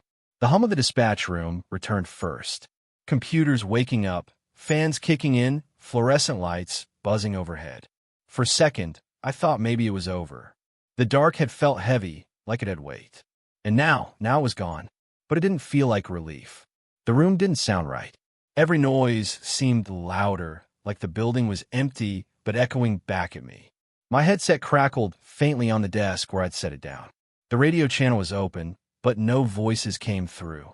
Not from the officers we'd sent out. Not from anyone. I waited. I waited for someone to say they'd made it back. Or that it was just a blown transformer and we could all go home. But nothing. The line stayed silent. I reached for my phone out of habit. I turned it off earlier, battery conservation. Now I powered it back on. The screen lit up, and that's when I saw it. 1 missed call. No number, just my number. I frowned. My first thought was that it had to be some kind of glitch. Sometimes, if your provider is slow to update during an outage, Weird things like that happen. Then I saw the voicemail. It had come in 10 minutes ago, which didn't make sense. The power had been out. The cell towers had been down. I shouldn't have been able to get any calls at all, let alone from myself. I pressed play. At first, all I heard was breathing. Slow, almost steady. Not mine. I know what I sound like when I breathe. It's shorter, more clipped. This was long drags of air, almost like whoever was wanted me to hear every inhale. Then a voice. My voice. It was strange hearing it that way, like it had been stretched and smoothed out. They're outside your house. The words were said almost casually. And then, after a pause, same shadows. Same as here. I froze. My skin went tight, and I could hear my own pulse in my ears. I replayed it twice, trying to catch some kind of distortion that would make it obvious it was fake. But it wasn't. It wasn't a bad imitation. It wasn't AI. It wasn't some prank with recorded audio. It was me. And the way I said it, if it was me, sounded like I'd already given up, like I was warning myself too late. I locked the screen and put the phone face down on the desk. I didn't want it looking at me. Outside the big glass window, the town looked wrong in the sudden light. Street lamps were back on, but the beams were dimmer than they should have been, like the bulbs were straining to hold on. Everything had that damp, pale look, the kind of light you get just before dawn, except it wasn't even close to dawn yet. I told myself I needed to finish my shift, that I needed to wait for confirmation on the officers, that leaving now would mean walking into the same dark they'd gone into. But then I realized something. If the power was back, why hadn't the other stations checked in? We always ran mutual aid calls in events like this. Other dispatch centers would at least ping us, check our status, ask about the blackout. But the board was blank. No calls in, no calls out. I put the headset back on. I keyed the mic. Unit 7 to 3, status check. Static. Unit 4 to 9, status check. Static. I called all 6 units we'd sent out during the outage. Every single one came back the same, dead air. It was almost worse than hearing someone scream. And then, while I was still sitting there with my finger on the transmit button, I thought I heard something layered in with the static. Not words. Not even a full sound. Just a breath. Sharp, quick, like someone had been holding it in the whole time and finally let it go. I ripped the headset off and set it down like it had burned me. The voicemail. That breath was the same one from a voicemail. I kept telling myself it could be anything, crossed wires, feedback, a bad mic, but I could feel the cold blooming in my chest. They were outside my house. Same shadows. I'd been on the phone earlier, talking to that man about what he'd seen before the line died. I thought it was all happening there. What if there and here were the same now? I couldn't sit in that room anymore. I grabbed my jacket and headed for the door, telling myself I was just going to check the parking lot, just get some air. But the second I pushed it open, the night was waiting. And it wasn't like any night I'd seen before. The lights were on now, but the shadows didn't look like they belonged to the things casting them. They were too tall, too thin, some of them bent at angles that made no sense. I stood on the steps, trying not to blink because I had the feeling that if I blinked, the shadows would move. Not like shifting with the light, move on their own. That's when I heard it, from across the street. That same inhale from the voicemail. It wasn't loud. In fact, it was almost careful, but I knew it was meant for me. I backed into the building and locked the door. I thought about calling someone, anyone, but who was left to call. Everyone had gone out there, and no one had come back. I went back to my desk. My phone was still there, screen dark. I didn't want to touch it, but I knew I had to. When I picked it up, it lit up with a new notification. One new voicemail. No call this time, just the message. The timestamp said it had been left 1 minute ago. I pressed play. It was my voice again, but this time I didn't sound resigned. I sounded closer. They're here now. No breathing this time. Just that. I don't remember turning the phone off. I don't remember putting it in my bag. But I remember the silence after, thick and full, like the building was holding its breath along with me. The lights didn't go out again, but it didn't matter, because I could see them now. Not clearly, not like a person, but shapes. Just outside the glass, where the light from the lamppost didn't quite reach.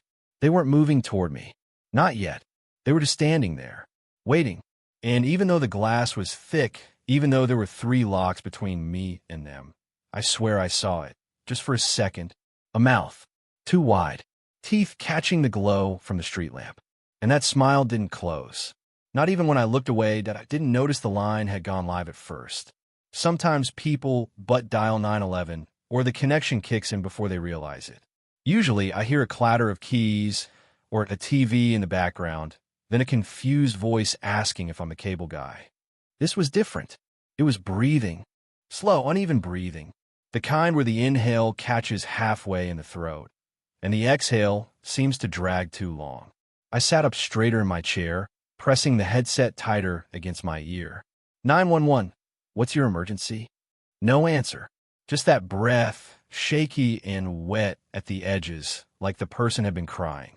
Somewhere in the background, I thought I heard muffled movement. Something brushing against something else. I tried again. This is 911.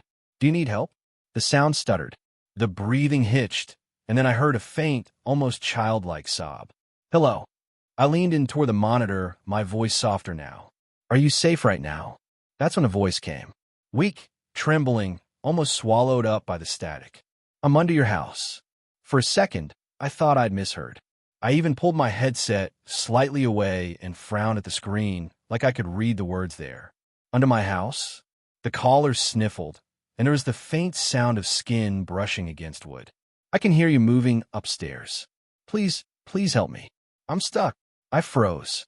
Not because of the words, but because I live alone and I was at work. I glanced at the wall clock, 11:47 p.m., a graveyard shift in a quiet county. My own house was empty. Okay, I said carefully, forcing my voice to stay steady. What's your name? The caller didn't answer right away. I could hear them shifting again, wood creaking somewhere near the mic. Then, in a voice so fragile I almost missed it, Please, it's dark. I can't get out. I looked over at my co-worker, Dan, 2 seats over. He had his headset on, eyes on his screen, completely unaware. I muted my line for a second. Hey, you hearing anything weird on your channel? Dan shook his head without looking away. Nah, what? I didn't answer. I unmuted. Where exactly are you right now? I asked. Under the boards, the caller said. I thought it was a shortcut. I thought I could get to the road faster. That didn't make any sense. A shortcut where? Through a crawl space? And why would that lead to a road? Can you describe where you entered? I said, keeping my tone calm. Silence, except for their shallow breaths.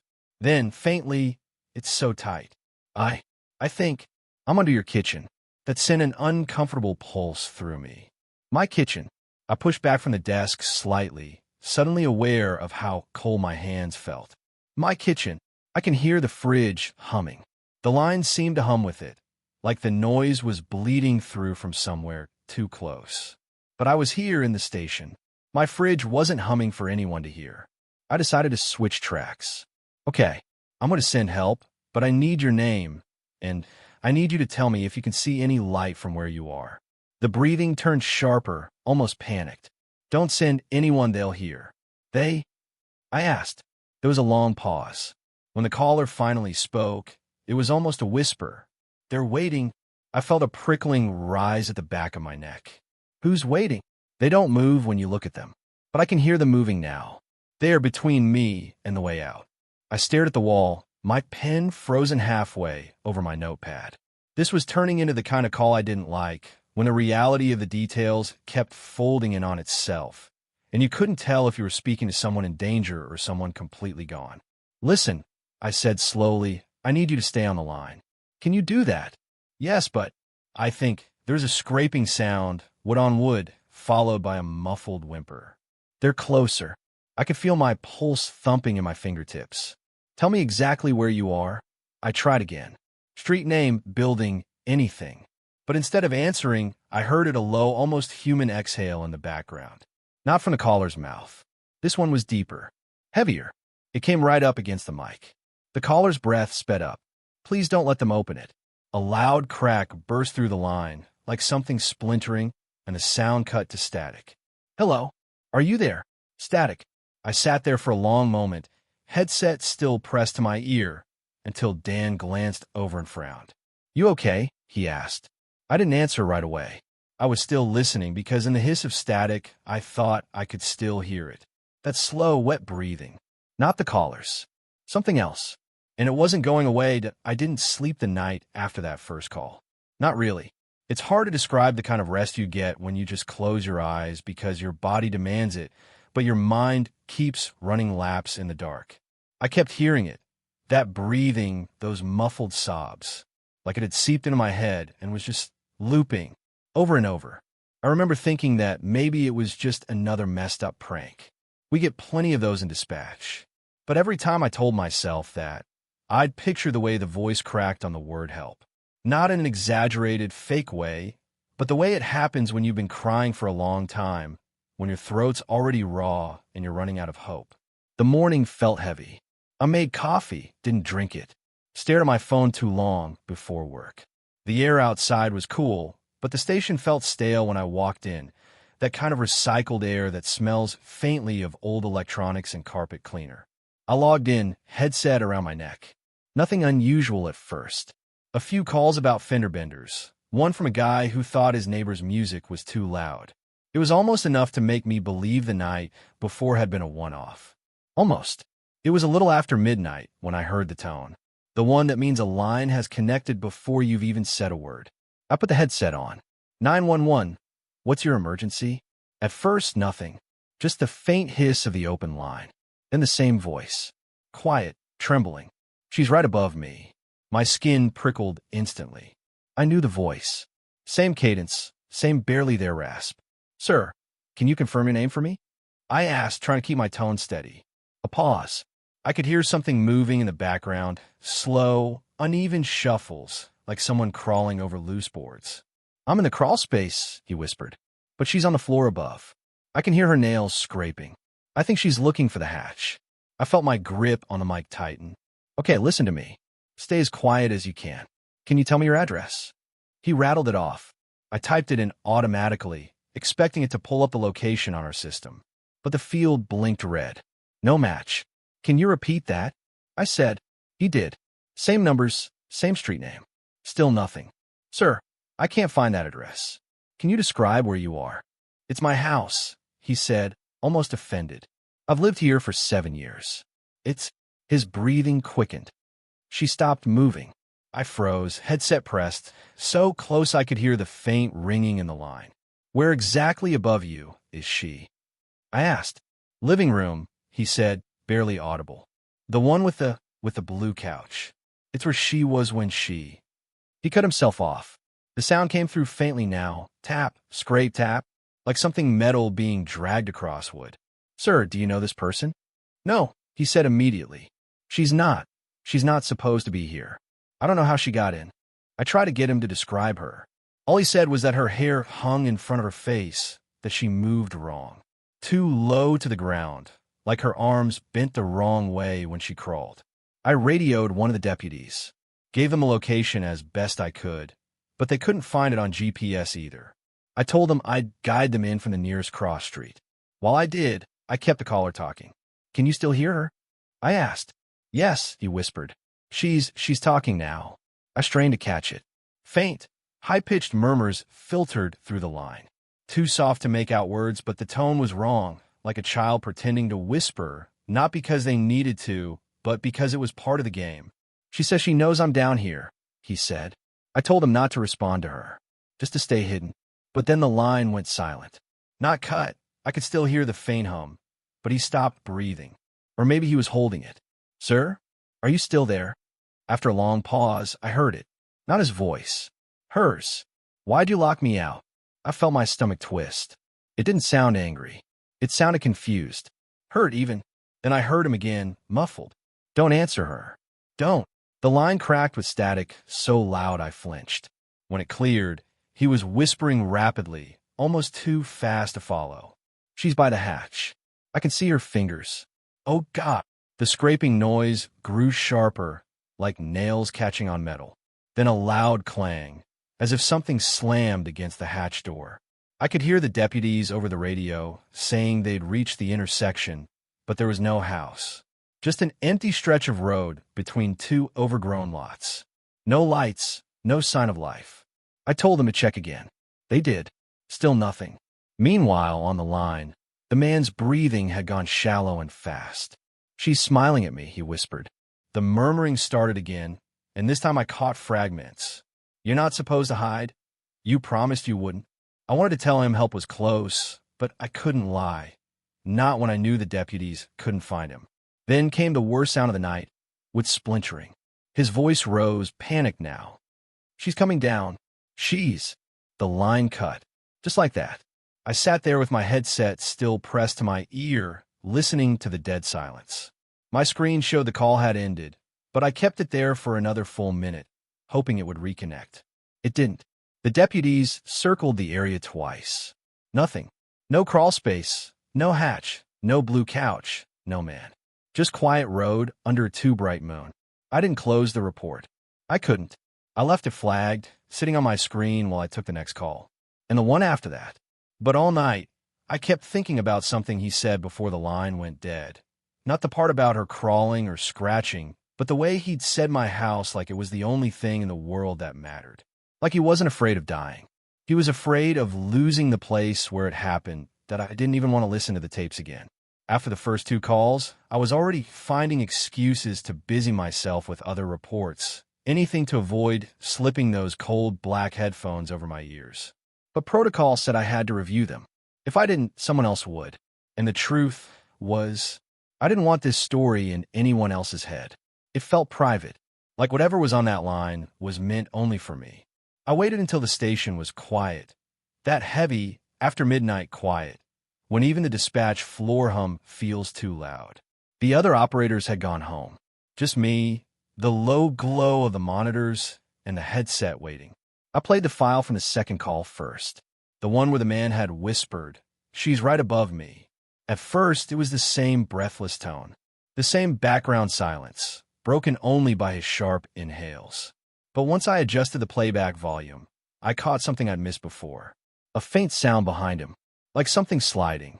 At first, I thought it was interference, the kind you get when a line brushes against fabric or the mic is jostled. But it was longer, more deliberate.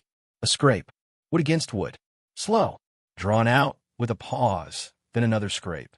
I sat up straighter, focusing, one hand on the playback dial. The sound repeated, faint but distinct, scrape, pause, scrape. And underneath it, something that made my mouth go dry. A laugh. It was soft, high-pitched, a child's laugh. Not a scream, not a cry, but a small, breathy giggle, as if someone was enjoying a game. It was so quiet I almost thought I imagined it, but when I rolled the audio back and replayed it, there was again. Hi, like someone covering their mouth as they giggled. The man's voice came back in, shaky and wet, like he'd been crying. "She's still there," he whispered. "Crawling." I pressed pause. My skin was prickling. The thing about working dispatch is you hear enough to know the difference between real panic and a show. This wasn't fake. This wasn't for attention. His voice had the broken, raw edge of someone who'd been holding their breath for too long. I forced myself to keep listening. The scrape came again, closer this time. Then another giggle. And then something I couldn't explain. It was the sound of the man moving his phone, not far, maybe an inch or 2. And in that tiny change, I swear the child's laugh shifted in the same space as him. Not above him, not behind a wall, in the same air. He whispered, There's no attic here." I checked. "She's not supposed to be up there." Then the line cut with a wet, static pop. I took the headset off. The room felt colder.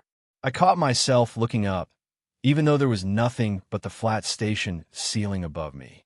I didn't like how that laugh had followed him. It didn't sound like something distant. It sounded close. I told myself maybe it was interference. Maybe kids were playing in the background. Maybe he was near another house. Maybe... No, it wasn't that kind of laugh. It had weight to it. Presence. Like it was aware of him and aware of me now. The next day, I called the number back again. Still out of service. Still no name tied to it. I even checked the address he'd given, again. Still nothing. No house. No road. Not even an empty plot of land. Just trees. That should have been the end of it. Case closed. Forward to archives. Forget.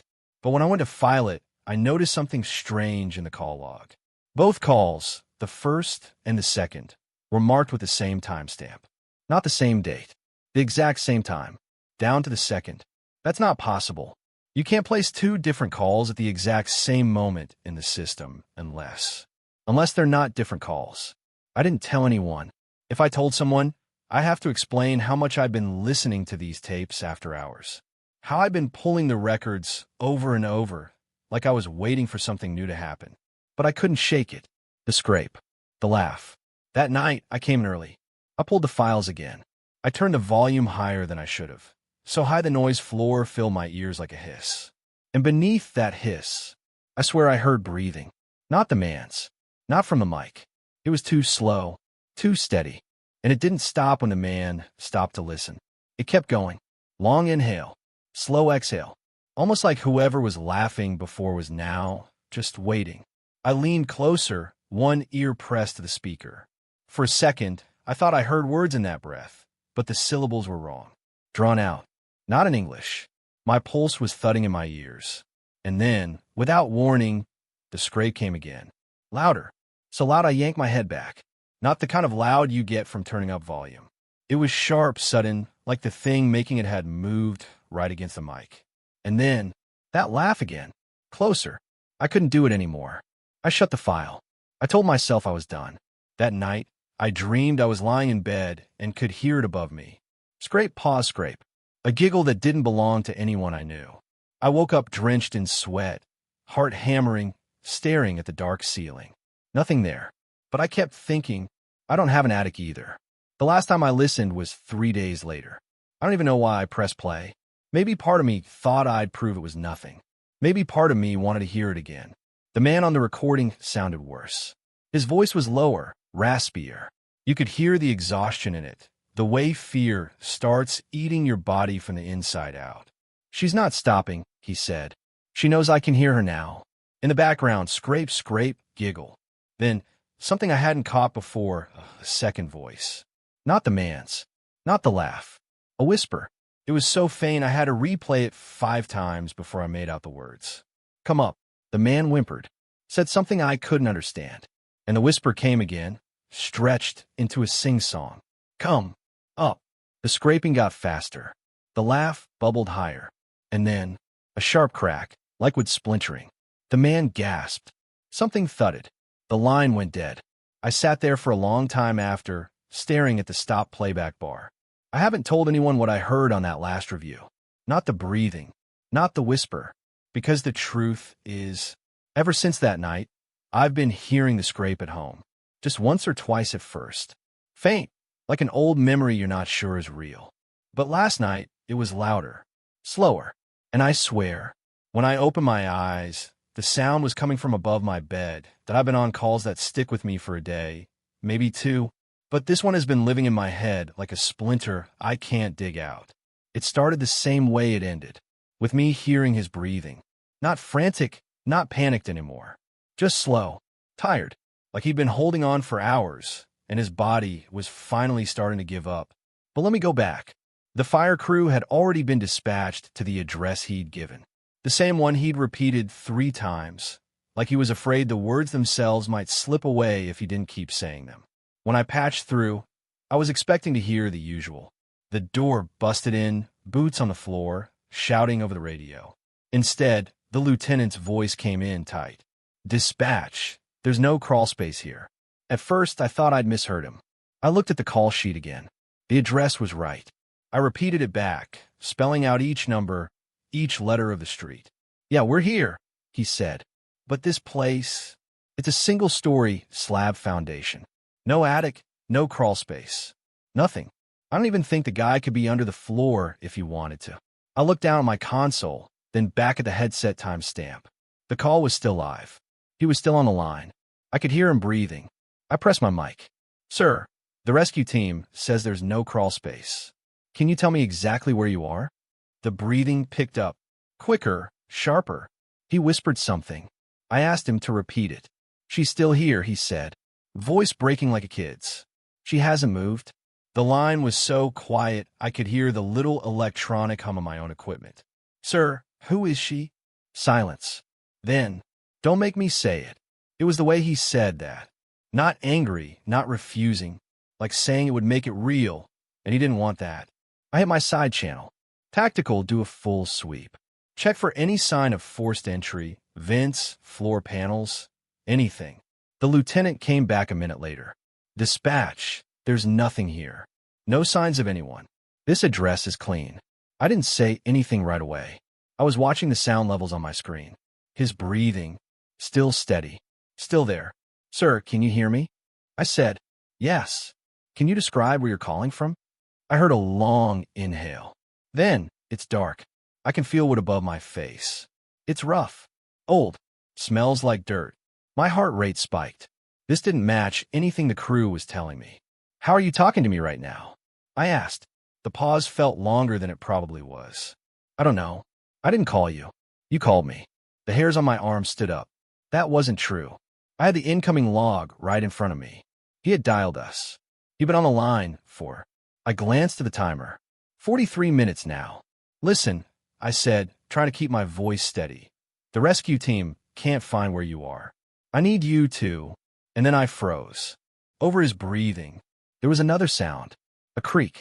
Not loud, but sharp, like weight shifting on old boards. Followed by a drag, a slow, deliberate scrape. She's moving, he whispered. My chest felt tight. Where? Above me. I was already motioning to my supervisor to patch the audio through to the lieutenant's headset. Tactical, do you hear that? I asked over the open channel. Silence. Then, negative dispatch. We're not hearing anything in the structure. I turned back to my console. Sir, can you bang on the ceiling above you? Anything to make a noise they can track.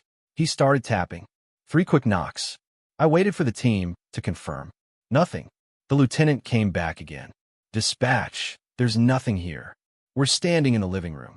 Quiet as a grave. I looked at my timer again. 47 minutes. Sir, I said carefully, you're sure your address? Yes. A beat of silence. Then, it's just not like it was before. What do you mean? I remember a kitchen. I remember a window. I remember the smell of rain. But now it's just wood. Dirt. I don't think I can get out. The scrape came again. Closer this time. Slow, patient. I turned my mic off and mouthed to my supervisor, pull the landline trace. She keyed it in, frowned, then frowned deeper. It's not coming from the address, she whispered. It's not coming from anywhere. No record. I felt cold all over. I went back to the line. Sir, where did you get this phone? A long pause. Then, it was already here. The scrape above him stopped. For a moment, there was only his breathing. Then I heard something else. A laugh. Faint. High-pitched. A child's laugh. My throat went dry. The lieutenant came over the radio at the same time. Dispatch, we've got nothing. We're clearing the scene. No, wait, I said into both channels. He's still on the line. He's still there. But I could already hear their truck doors slamming. Engine starting. I was left with him. Sir, I said softly. What's happening now? Another long inhale. Then, in a voice so quiet, I barely caught it. She's right above me again. And then, tap, tap, tap, right over the mic. I closed my eyes. Sir, can you move? I can't. Why not? Because... His voice trembled. She's waiting for me to try. I didn't know what to say. Didn't know how to fix this. I kept him talking. Asked him about his name, where he grew up, what he remembered before he was here. Most of his answers didn't make sense. Some of them didn't sound like things from now. The timer hit 59 minutes. Then 60. Then 62. My supervisor was standing over me, shaking her head. There's nothing on the trace. It's like the call doesn't exist. But it did. I could hear him. I could hear her too. That slow, steady drag of wood above his head. Sir, I said finally, I don't think we can get to you tonight. But I promise we're not giving up. I'm not hanging up this call. Silence. Then, thank you. The scrape stopped. For a long time, it was just us breathing. Then, quietly, I think she's gone. I almost let myself believe him. Almost. And then, right in my ear, so close it felt like it was inside the headset, a child's voice whispered, "You can't help him." The line went dead. IT was around 1:13 in the morning when the phone lit up. Not the phones at my apartment, the ones at the dispatch center. The kind of call where the ring isn't just a sound, it's a thud in your chest. You feel it more than you hear it. I slid the headset on, the same way I'd done hundreds of times before. Routine. Muscle memory. 911. What's your emergency? I said, and then I heard myself. I don't mean I heard someone who sounded like me. I mean, it was my voice, my exact tone, my pacing, that slight rasp I get when I've been on shift too long. And my voice said, I need help. There was a pause after, like they were waiting for me to respond. At first, I thought it was some kind of prank. Maybe the guy from the earlier shift had recorded me and were screwing around. But my stomach tightened in a way that told me it wasn't that. Something in the background noise didn't sound right.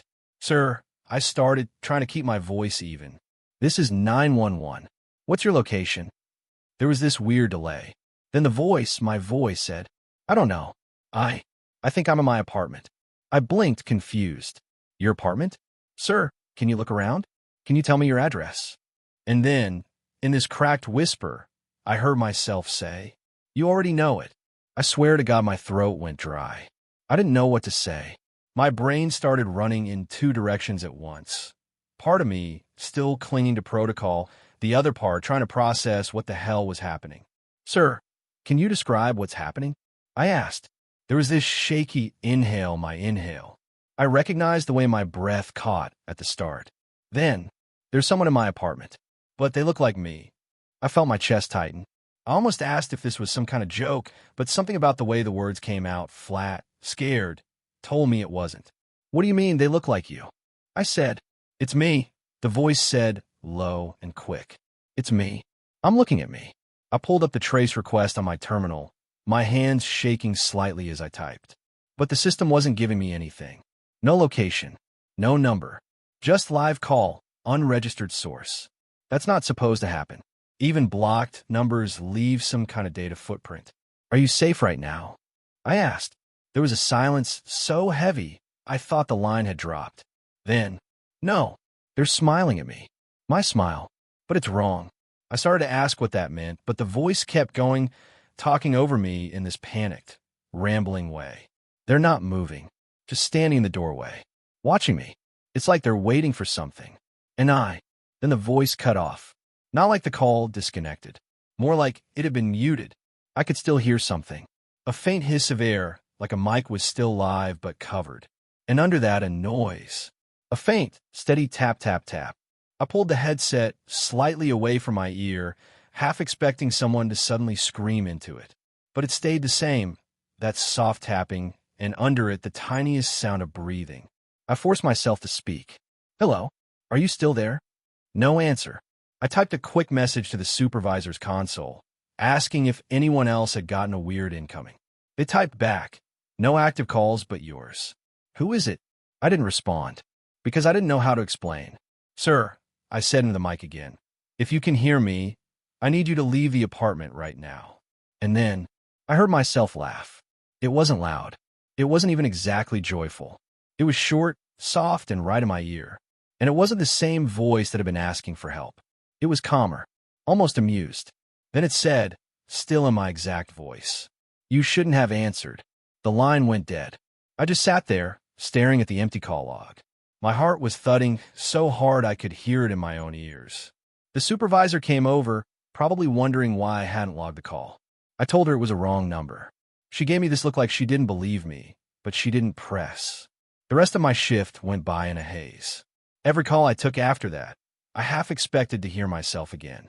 But it didn't happen. Not that night. When I got home, though, that was when I realized something was wrong. I stepped into my apartment and shut the door. And there, in the dark, I heard it. That same soft tap, tap, tap. Somewhere in my living room. I stood frozen for a full minute, trying to convince myself it was the fridge or the pipes.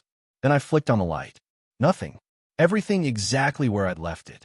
But in the reflection on my TV screen, for half a second, I could have sworn I saw myself standing in the doorway, smiling that I've worked night shifts long enough to know that time moves differently when the rest of the world is asleep.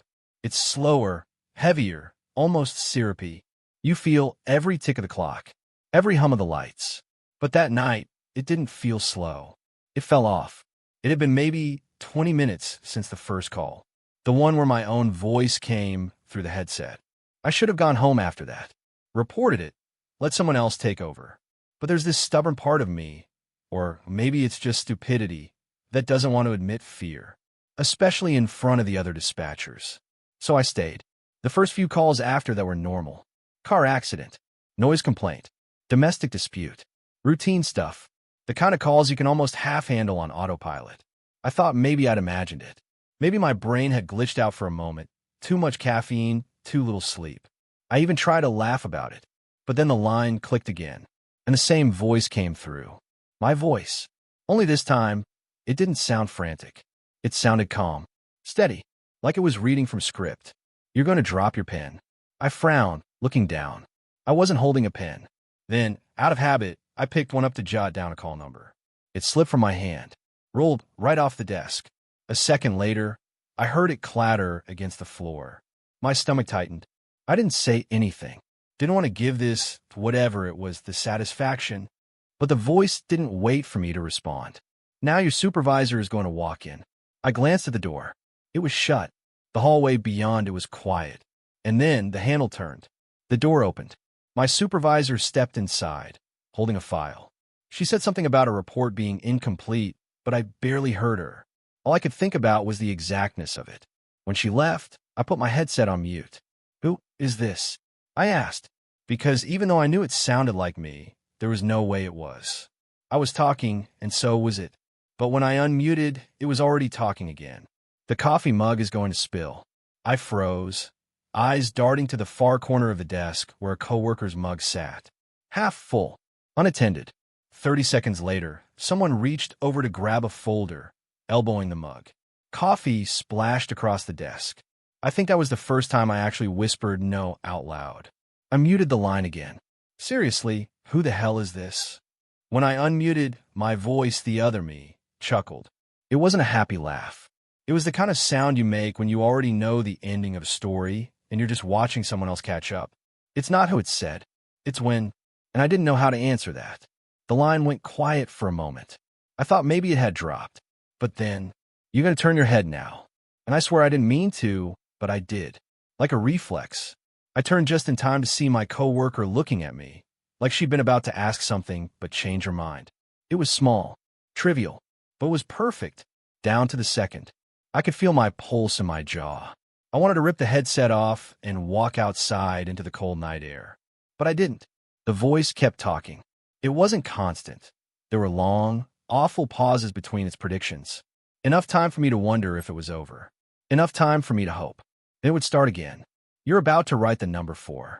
The printer's going to jam. Someone's going to drop a headset. Every single thing happened exactly when it said it would. Sometimes within seconds.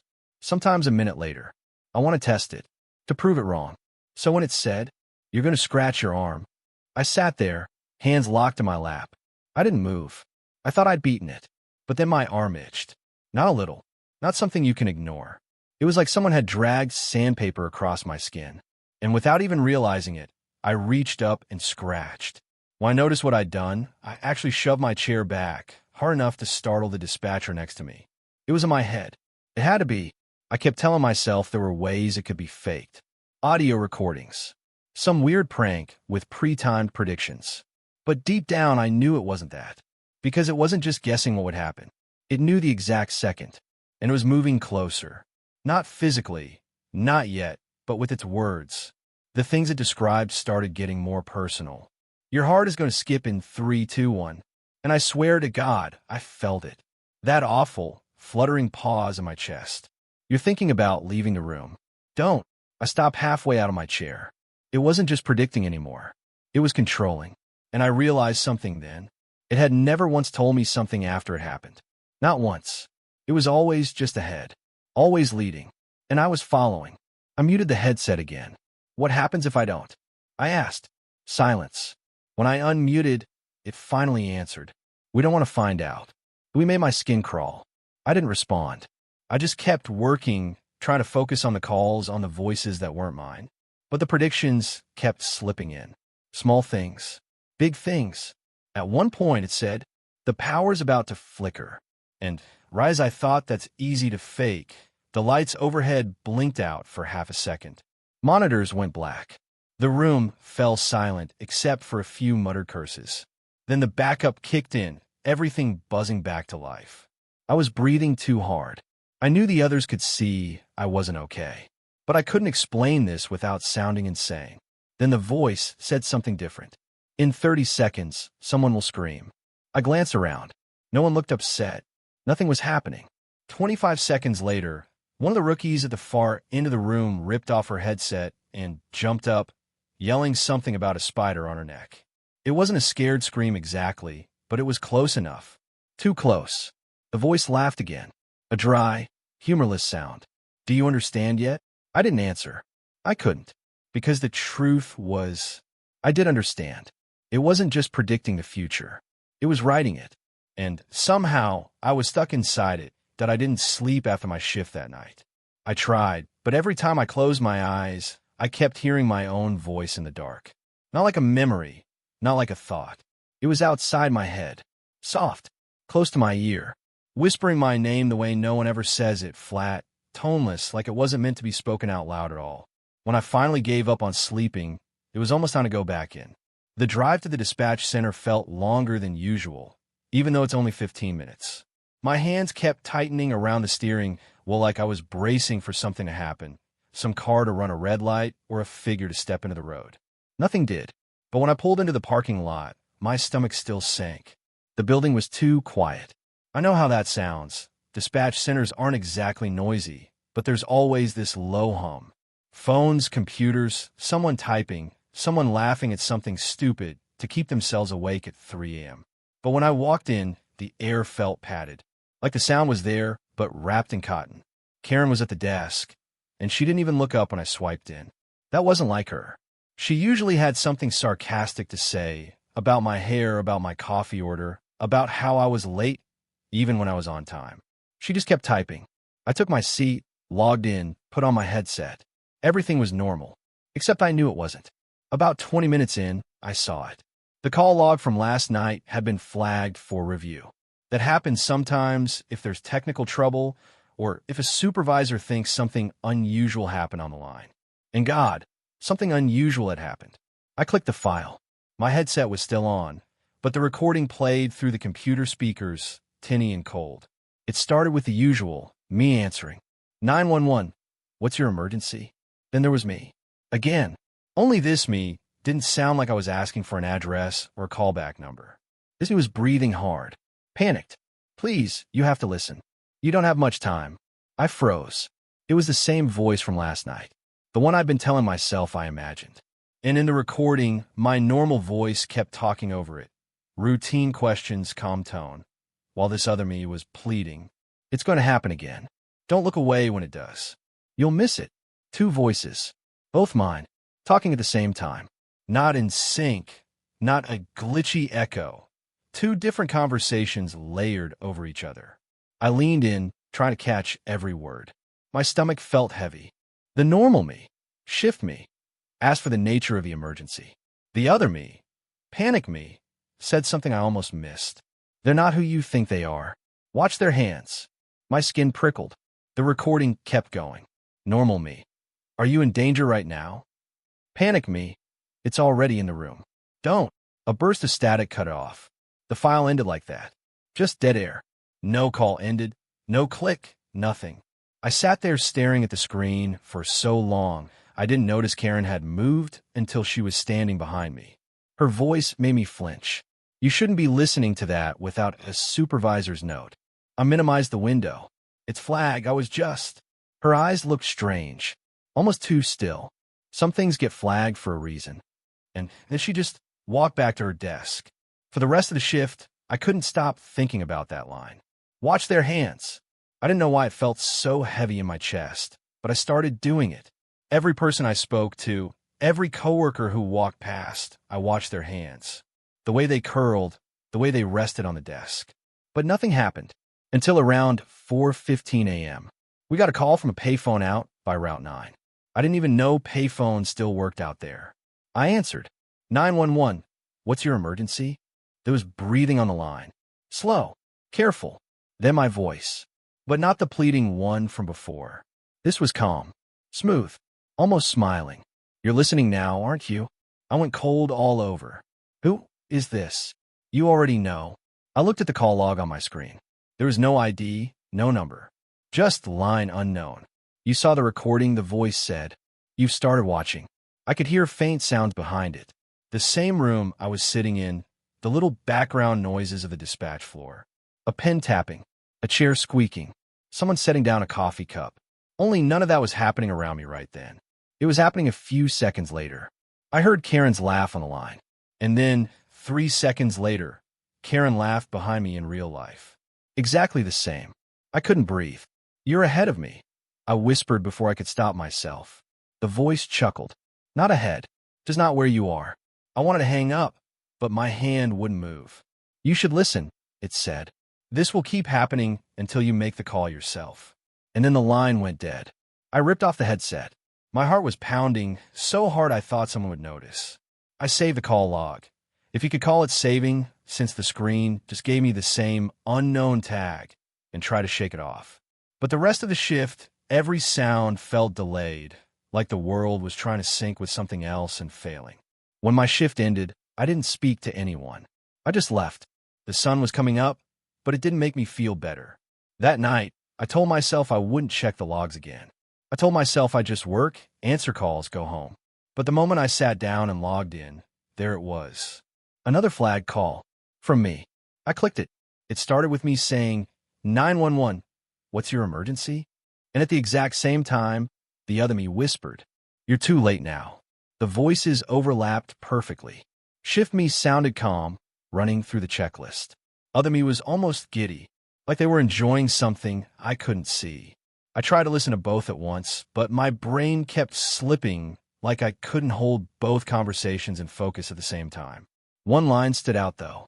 Other me said, when you hear the third tone, don't answer it. The file cut off. I sat back, staring at my headset. There were only 2 tones we ever used here, priority tones and emergency override tones. There wasn't a third tone. But about an hour later, I heard it. 2 quick beeps, then a third. A longer one, lower pitch. It was coming from my console. Everyone else was busy. No one looked up. The line flashed. I didn't want to answer. I really didn't. But that's my job. You don't just let a call go, no matter how wrong it feels. So I picked it up. And of course, it was me. This time, the voice was whispering so quietly I could barely make it out. I told you not to answer. The click came before I could say a word. After that, the calls started coming more often. Always from line unknown. Always with my voice. Sometimes it was scared. Sometimes it was calm. Once it was screaming so loud the audio clipped and went as static. The worst part wasn't what it said. The worst part was, sometimes it told me things a few seconds before they happened. Like one night, it said, the power's about to go out. And 2 seconds later, the lights flickered and died. Or, don't look left. And when I did, Karen was staring at me. Not blinking. I don't know which was worse, obeying or disobeying. Both felt wrong. I started recording the calls on my phone, even though that's against policy. I needed proof. Proof I wasn't losing my mind. But when I played them back at home, it was just me, talking normally, answering fake calls. No panic, no warnings, nothing. It's like the other voice only exists while it's happening. Like it's not meant to be recorded at all. Now, I keep thinking about what it said in the first recording. Don't look away when it happens. I don't know what it is, but I feel like soon, I'm going to find out. And maybe I already have. In another version of this, in another me, I was counting down the minutes to the end of my shift. It wasn't that the night had been particularly busy. It wasn't, but something about the air in the room felt heavier than usual. Almost like the sound dampening panels on the walls were swallowing more than noise. Like they were holding in the heat of the equipment, the breath of the people working here, the tension. The clock on my console read 5:54 a.m., 6 more minutes, and I could sign out, stand up, and walk away from this place for a day. 6 minutes until I could drive home in the dim, cold light before sunrise, collapse into bed, and try to forget the way my own voice had been haunting me all night. I'd gone the last 2 hours without hearing it again, the strange second version of myself that had been bleeding into the recordings. But that didn't mean I'd stopped thinking about it. Every call I took tonight, every sentence I spoke, I was hyper-aware of how I was saying it. Hyper-aware that maybe somewhere another version of me was saying something else entirely. It wasn't just unnerving, it was wrong. Wrong in the same way a picture frame feels wrong, when it's just slightly tilted, except this was my own voice. My own words, bent in a way that made me feel like I was being rewritten while I was still talking. I tried to shake it off. I told myself the end of the shift was a natural reset. Whatever this was, this glitch in the system, or glitch in me, I could leave it here, like we leave every bad call here. At 5:56, I started my usual shutdown routine. Close open windows on the CAD system. Clear the message queue. Double-check the call logs to make sure every ticket is assigned or closed. That last part is automatic, almost muscle memory at this point. I scrolled through the list, ready to mark the last few things, and then I saw it. An entry at the very top of the list, timestamped 5:55 and 4 seconds a.m. Outgoing call, 046. My first thought was, that's impossible. We don't make outgoing calls unless it's to follow up with a caller or a unit. And even then, they're routed in specific ways, through certain numbers that aren't tied to us. This one didn't have that routing code. It was direct. I clicked it, not even realizing my hand had gone cold on the mouse. The details loaded on the right-hand panel, and I felt my stomach twist. Destination number, my home phone number. For a second, I actually thought maybe I'd misread it. I blinked, looked again. No, it was my home phone, my number, my living room, when my phone sat on the little side table next to my couch. I hadn't called home. I'd been sitting here the whole time. And yet there it was. The system had logged it. The call was 46 seconds long. The playback icon was pulsing. I don't know why I clicked it. Maybe I should have just logged out, told myself it was a system glitch, and walked away. But there's something about hearing your own name in the dark. Even if it's in your head, it demands you look. The recording started with the faint click of the line opening. And then, hello, my voice. It was definitely me, but not me right now. The way I said it was too soft, too tired. Like I'd just woken up. There was silence for about 2 seconds. And then, who is this? That was also my voice. But this time, it was the one I'd been hearing in the split recordings. That second me. The one who sounded like she knew something I didn't. The overlap between the two made my ears feel like they were buzzing. One me was talking from here, the dispatch center. The other was talking from home. The audio hissed faintly, like the line was barely holding together. Then the home. Me spoke again, more urgently. Why are you calling me? No answer. Just my other voice breathing into the phone, low and steady. I could hear my own breathing in response. Faster. Nervous. Like I could feel something wrong on the other end without even seeing it. And then, the other me said, I need you to listen very carefully. There was a pause. A wet sound like someone swallowed hard. You're going to get home, she said, and the light in the hallway will be on. You didn't leave it on. Don't go inside. The call cut out right after that. Just dead air. I stared at the playback bar for a long time, not even breathing. My hands felt numb. The hallway light. I didn't even remember owning a hallway light. My apartment's entry is short. You walk in, kitchen to the left, living room straight ahead. There's a short stretch of wall where the light switch is, but the bulb there had burned out months ago. I never replaced it. It made no sense. None of it did. I replayed the call again, half hoping it would sound different, that maybe I'd imagine the tone in her voice. But it didn't change. She sounded steady, urgent, not panicked, like she'd rehearsed it. I didn't tell anyone. There was no protocol for, I just got a call from myself telling me not to go home. And honestly, I didn't want to deal with the look my supervisor would give me if I tried to explain it. I signed out, grabbed my bag, walked toward the door. The air outside was cool, damp. The kind of morning where the sky is still the same color as it was at night, deep blue, almost black, but the edges are starting to pale. I could see my breath as I walked to my car. I sat there for a minute before starting it. Not because I was tired, because I was stalling. The thing is, I wasn't afraid of the idea that I might see that hallway light on. I was afraid of what it would mean if I didn't. If it was off, then maybe this was just my brain playing tricks on me. Maybe I'd been too deep into the night, too wound up by the earlier weirdness. But if it was on, the drive home was quiet. Too quiet. Not even the early morning delivery trucks were out yet. I pulled into my lot, killed the engine, and sat there for a long time. My apartment building looked the same as always, 2 stories, faded brick, the dull glow of the streetlights spilling over the sidewalk. My window on the second floor was dark. I climbed the stairs slowly, my footsteps sounding too loud in the stillness. When I reached my door, I froze. The thin crack at the bottom of the door glowed faintly yellow. The hallway light was on. I don't remember taking a step back, but I did. My hand was halfway to my pocket for my phone when I realized if my other me was telling the truth about this, then maybe she was telling the truth about everything, which meant I shouldn't go inside. So I didn't. I went back down the stairs, back to my car, and drove. No real plan. Just anywhere else. I ended up in the parking lot of a 24-hour diner 3 towns over. Sat there until the sun was fully up, engine running, hands locked on the steering wheel. When I finally drove back, the hallway light was off. Nothing was disturbed. My door was still locked. But I knew, without knowing how, that if I had walked in earlier, I wouldn't be sitting here right now.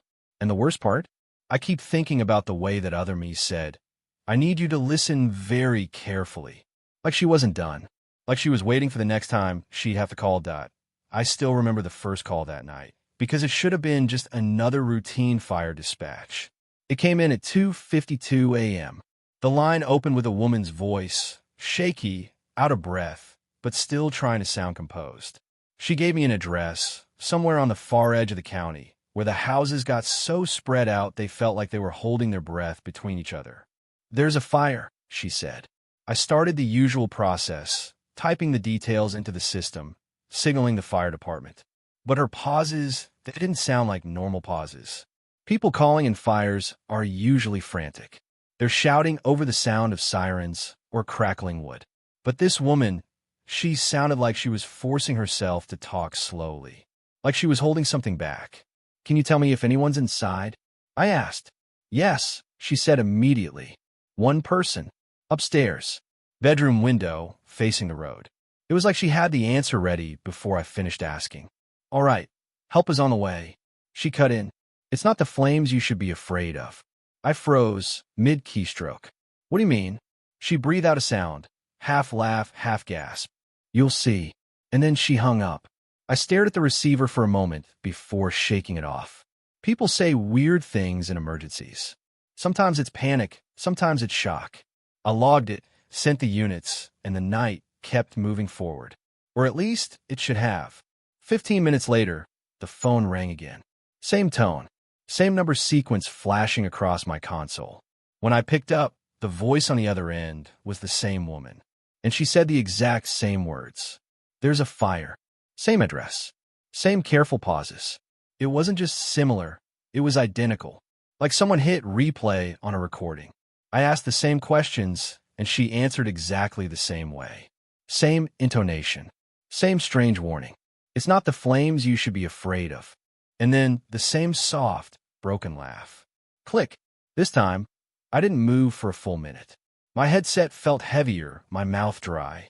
I checked the call log. Both entries were there, 2:52 a.m. and now 3:07 a.m., both from the same incoming number. I flagged the second call for review.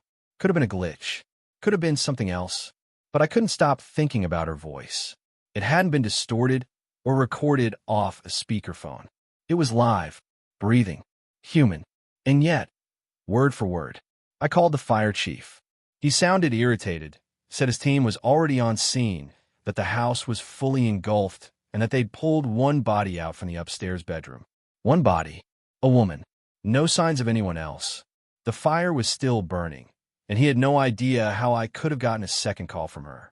When I hung up, I stared at the console, my eyes going back to the timestamp on both calls. 15 minutes apart, but something wasn't right with the recording playback. When I pulled up the first call, the audio waveform looked normal. But the second was jittery. The peaks and valleys weren't smooth. They were fractured, like the sound file had been cut into thin strips and reassembled slightly out of order. I hit play anyway. It was her voice. Still perfect, still calm. But under it, so faint I thought it might be background noise, there was another voice. Low, muffled, repeating every single word she said, just a half second behind. I turned up the volume until it hissed with static and still I couldn't make out what the second voice sounded like. Only that it wasn't her. The rest of the night, I couldn't stop thinking about that echo. I wanted to believe it was just some bad connection or interference. But deep down, I knew it wasn't that simple. Because when the call slowed down and I finally let myself breathe, the phone rang again. 3:22 a.m. Same number, same woman, same everything. There's a fire. By the third time, my hands were shaking. I didn't even bother asking questions. I just listened. Every syllable was in the same place, the same breath after the same word, like a performance drilled into muscle memory. But the second voice, the one under hers, was clearer this time. It was still quiet, still delayed, but I heard something in it. A scrape, a wetness in the way it formed words. And it wasn't repeating her words exactly. It was correcting them. She would say, "One person, upstairs." It would whisper, too. She would say, "Bedroom window facing the road." It would murmur, "Behind you." By the time she reached, "It's not the flames you should be afraid of." I could hear the second voice grinning. "You're already burning." And then the click. I couldn't sit still after that. I paged the chief again. He sounded annoyed, said the fire was still going, but there was no one else inside. He swore up and down they'd searched. I asked about the caller ID. He checked, said the number was impossible. It wasn't in the phone company's registry. Could be spoofed, he offered. Some people do sick jokes like that. But I wasn't convinced. Because spoofed numbers don't call 3 times with exactly the same voice, the same breaths, the same inflection. And spoofed numbers don't carry an echo that corrects the speaker like it's rewriting the truth in real time. At 3:37 a.m., I decided I'd record the fourth call if it came. And it did.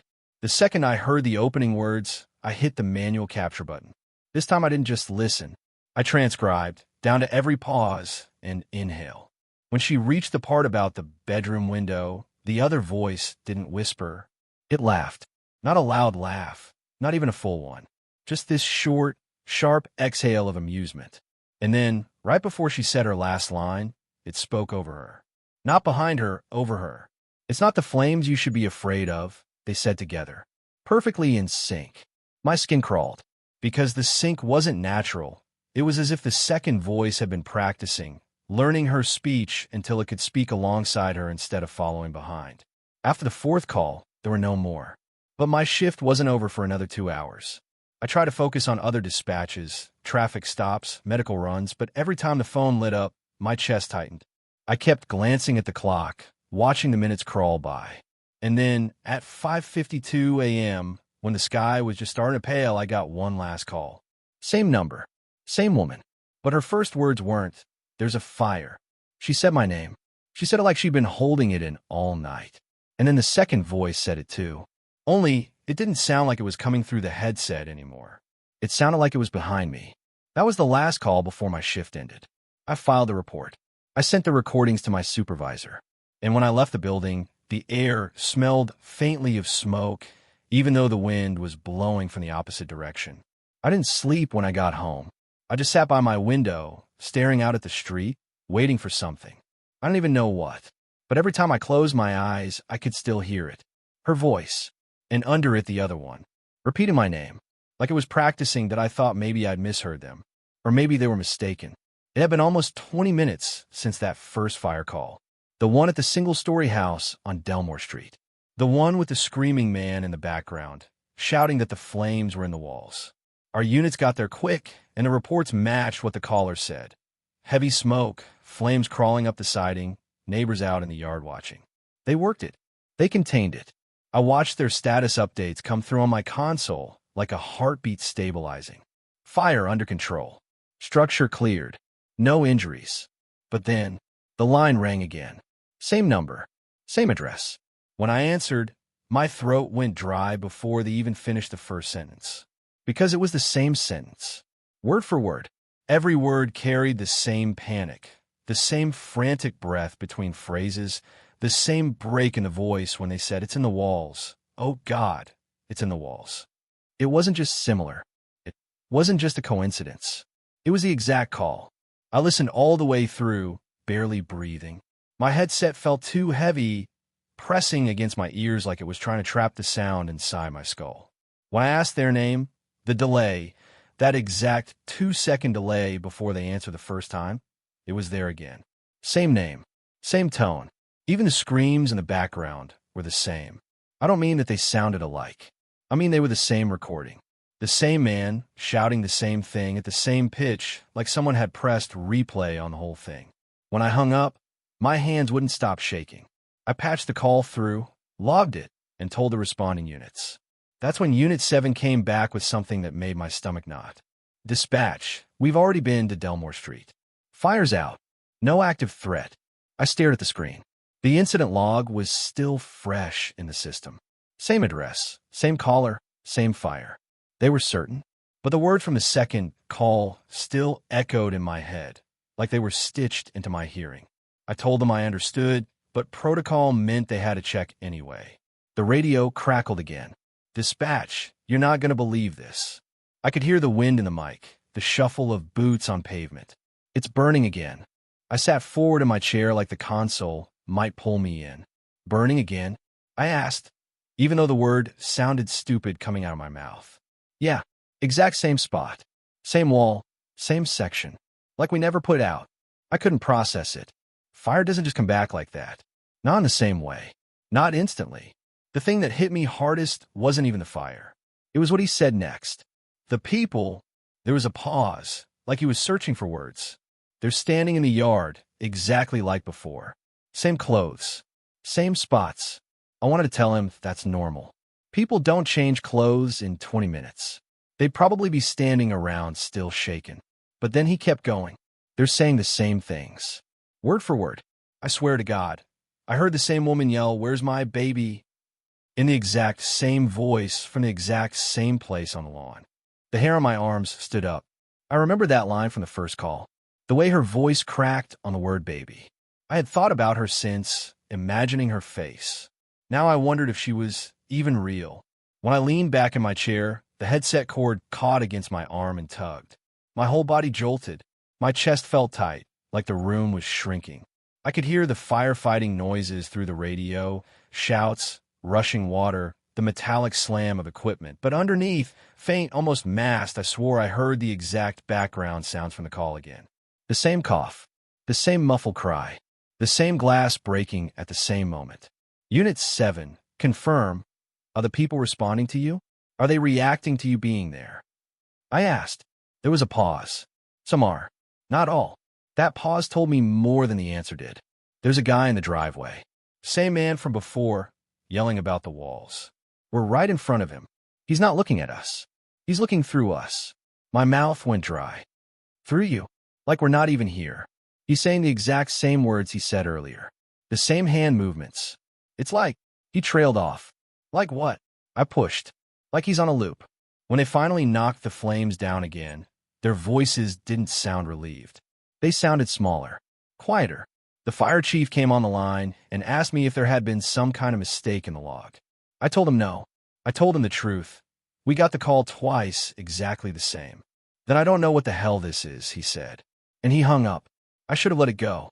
I should have written my report and moved on. But the call wouldn't stop playing in my head. Not the idea of it, the sound of it. So I pulled it up. First call. Played it through. Then I queued the second call. If you've never worked dispatch, you might not realize how many little changes there are between repeated reports. Even if someone is retelling the same story, there's always some difference. A word swapped, a breath taken later, background sounds that shift. Not here. Every word was the same. Every pause matched. The waveform on my screen lined up perfectly, like someone had taken the first call, recorded it, and sent it to me again. The only difference was at the end. In the first call, the man shouted, "Oh, God," and the line cut because I spoke over him, asking a question. In the second call, he shouted, "Oh, God," and then softer, like he'd stepped closer to the phone, he said something else. I played it 5 times before I understood it. It's starting again. I didn't tell anyone about that part. When the next shift came in, I kept my head down, closed my console, and went home. But even in my own apartment, the smell of smoke clung to my clothes. I took a shower and it didn't go away. I lay in bed and stared at the ceiling until my vision blurred. In my head, I could still see the people standing in that yard, frozen in the same nightmare, waiting for it to repeat. And I kept thinking, if it could happen there, what's to say it couldn't happen anywhere? What's to say it couldn't happen here? It was the sound that got to me first. The steady ticking that usually filled the dispatch center wasn't there. I didn't notice right away. Calls had been coming in nonstop, one after another, and my focus was buried in the routine, typing, routing, keeping my voice calm. But somewhere in between hanging up on a call about a domestic disturbance and taking one from a guy who claimed his neighbor's face wasn't right anymore, I realized it. No ticking. The wall clock above the central board had stopped. 3:07 a.m. I remember staring at it longer than I should have, letting the voice on my headset fade into the background. It was such a small thing, a frozen clock. But there's something unnatural about stillness in a place built on constant movement. We had 4 clocks in the room, one on each wall, synchronized by the system. I turned in my chair, scanning them. 3:07, 3:07, 3:07, 3:07. Every single one. Center 4, copy. The voice in my ear snapped me back. I shook it off, took down the rest of the caller's details, and pushed it through to the unit. My screen said it was 3:07:2. The computer clock, digital, system-based, should have been separate. Should have been right. It wasn't. Hey, I muttered over to Dana, 2 chairs down. What time you got? She glanced at her monitor. 3:07. Computer? Yeah. Why? I didn't answer. I just tapped my watch. My cheap digital readout blinked 3:07 like it had been waiting for me to notice. That's when I checked my phone. Battery full. 3:07 a.m. At first, I thought maybe it was some sort of time sync glitch, the kind that resets across devices. But the seconds weren't moving. No blinking colon, no shift, just frozen. But the calls kept coming. The thing about being in dispatch is you live in layers of time. There's the clock on the wall, the clock in your ear, the sense of how long a call feels, and the timeline of when help gets there.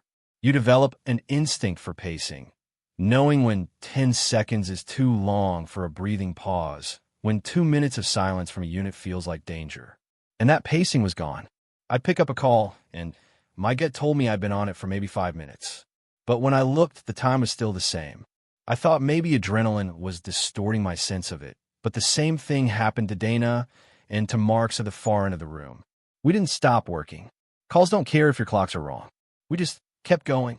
The first one that really shook me came from a woman whispering into the phone, like she was afraid her own walls could hear. There's someone in my hallway. Her voice was small, broken at the edges. I asked for her address. She gave it. I recognized the street. It was one of the ones near the earlier fire. I asked her if she was safe. No, she said, almost laughing. He's at my door. He's been at my door for hours. I looked at the clock. 3:07. How do you know it's been hours? I asked. She paused. I don't know. I just feel it. I told her to stay quiet, keep the line open. Sent the call through to a unit. They confirmed ETA 3 minutes. But they never marked arrival. The call stayed open for longer than it should have. She kept whispering about the shadow under the crack in the door. She said it hadn't moved. That was just pressed there, like whoever it belonged to was waiting. Eventually, the line went dead. When I tried calling back, it rang and rang until the system flagged it as unreachable. Still 3:07. At some point, I stopped expecting the time to change. My body was telling me it had been maybe an hour since the clocks froze. My eyes felt dry, my neck stiff, and my throat had that rawness from too much talking. But the air around me felt heavy, like it wasn't moving either. Dana leaned back in her chair and whispered, I think we're stuck. Mark's heard her. Don't say that. Look around, she said, almost smiling, but not really. We've been here forever, and we're not moving. I wanted to argue, but the thought had been growing in my own head like mold. If time had stopped, if this was all just looping, what happened to the rest of the world? Were we still connected to it, or just getting echoes of something that had already happened? That's when a fire call came again. Same voice, same panic, same address as before. The man yelling about smoke filling the hallways, about the stairwell being blocked, about the heat in the air making it hard to breathe. I remembered every word from the first time I'd taken it earlier in the night. Only now. It wasn't earlier in the night. It was now. I asked the questions anyway, because what else could I do? He answered exactly like before, down to the way he stammered over, "Please hurry." And when I sent it through, Unit 7 radioed back. "We've already been there." Building was empty. Their voices sounded strained, like they didn't want to be saying it. I told them we had another report. They went quiet for a long beat. "Finally, we're looking at it right now." Still burning. Dana's eyes met mine across the desks. I didn't have an answer for her. By then, I'd stopped trusting the system's logs. Every call we took was time-stamped at 3:07 a.m., which made searching for patterns impossible. But patterns were still there, just buried in my head. Some calls started to feel familiar, like I'd heard them not just earlier tonight, but maybe in another night exactly like this one. Same voices, same order of words. A man screaming about a woman standing at the end of his driveway. A kid saying his parents wouldn't wake up. The hallway whispering woman. The fire. And they would cycle back, over and over. After what my body swore was hours, I stood up just to feel blood in my legs. My headset cord dragged across the desk as I walked toward the break room. The fluorescent lights above hummed the same pitch they always had, but I could swear it was louder. In the break room, the vending machine display was frozen too, $1.25 blinking in place, no ripple in the light. My coffee in the pot was still steaming, but it never got hotter or cooler. I took a sip anyway. It tasted off, like the air had been sitting in the water too long. On my way back, I passed the window that looked out over the parking lot. That's when my chest tightened. The same car was pulling in. Again. I'd seen it earlier, beat-up sedan, dented side door, headlight out. Same slow roll into the space. Same hesitation before the driver killed the engine. But when the door opened, I didn't see the driver. I just saw black inside, like the interior wasn't there, like the door opened onto nothing. I kept walking. Didn't tell Dana. Didn't tell Marks. We kept answering calls. We kept pretending we weren't noticing the loops. At one point, Dana asked, "Do you think if we stop answering, it'll stop happening?" Mark shot her a look. "And what if it doesn't? What if they just keep calling and nobody answers?" We didn't talk about it after that. I think the part that really started to mess with me was realizing I couldn't remember the last new call I'd taken. Everything was a repeat. And I don't mean just similar situations. I mean the exact same people, same pauses, same tone. I could mouth along with them. I knew when they'd cough, when they'd cry, when they'd go quiet. And every time my brain told me it was still 3:07 a.m. I don't know if that means we were trapped in that minute, or if the minute was just stretching, pulling apart until it was all we had left. The last call before I lost it came from the little boy. He sounded maybe 6 or 7, voice trembling. "They won't wake up," he whispered. I'd heard him say it before. I'd heard everything that came after. "Where are you now?" "In the kitchen." "Is anyone else in the house?" "There's a man." That pause, right there, that's when I realized I wasn't breathing, because I knew what he'd say next. "He's looking at me." I closed my eyes, and for the first time, I didn't ask what the man looked like. I didn't want to know again. I just told him help was on the way. It's still 3:07 a.m. as I'm telling you this. We're still answering the same calls. The world outside the windows hasn't changed. And I think maybe it never will. It's strange. I don't remember the last time I felt sunlight on my face. When I came in for this shift, it was night. Cold air, damp smell in the parking lot. That heavy kind of quiet that only happens after midnight. I remember looking up at the thin crescent moon, the pale orange streetlight buzzing over my car, and thinking, just another night shift. Get through it, go home, sleep. But I never went home. I'm still here. And now I'm not sure if home even exists anymore. I don't know how long it's been. Days? Weeks? It feels like the concept of time fell apart the moment the clocks froze at 3:07 a.m. That was supposed to be the weirdest part, until I realized something else. There's no sunrise. At first, I thought I just wasn't noticing it because the dispatch center doesn't have many windows. But I've walked the halls. I've stood at the one glass door at the far end of the building and stared out. The parking lot is still out there, but it's pitch black. The streetlights glow in that hazy orange halo. The pavement wet like it rained hours ago, but it never dries.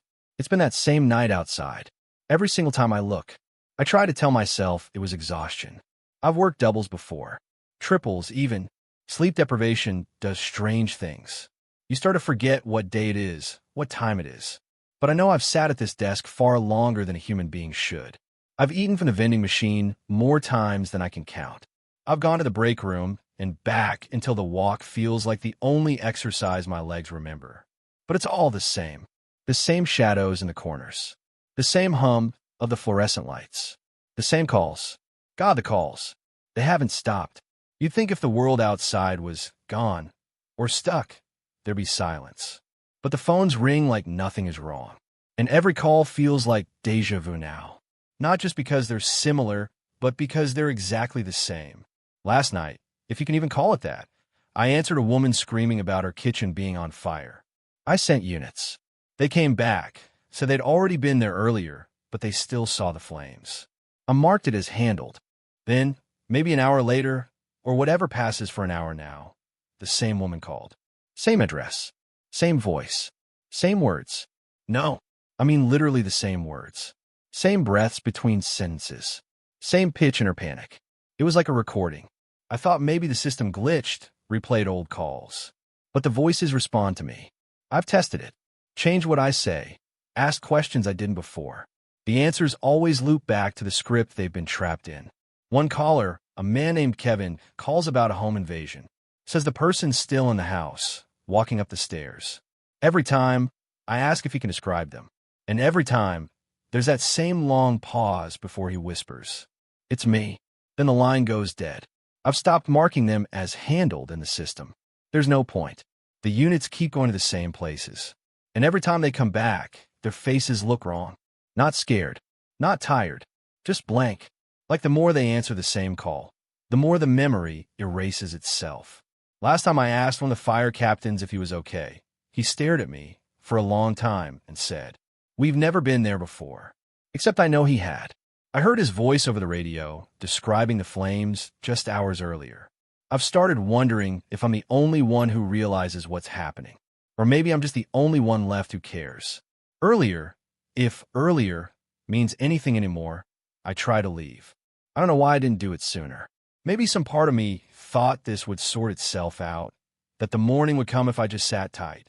But I grabbed my coat, went to the door, and stepped outside.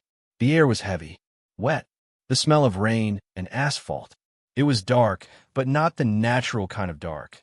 More like the world was painted over in the same stale shade of midnight. I couldn't see the moon, couldn't see stars, just the glow of streetlights in an endless stretch of black. I started walking toward my car, but the pavement under my shoes didn't sound right. Not the dull thud of concrete. More like a hollow echo, like I was walking on a stage built to look like a parking lot. When I reached my car, I opened the door, and the inside wasn't mine. It was empty, completely empty. No seats, no wheel, no dashboard, just a hollow metal shell. I stepped back, heart pounding, turned toward the lot, and I swear the building was further away than before. Like it had moved. I went back inside without thinking, without looking over my shoulder. And the second I sat down at my desk, the phone rang again. Same number, same scream, same kitchen fire. I don't know what's keeping me here.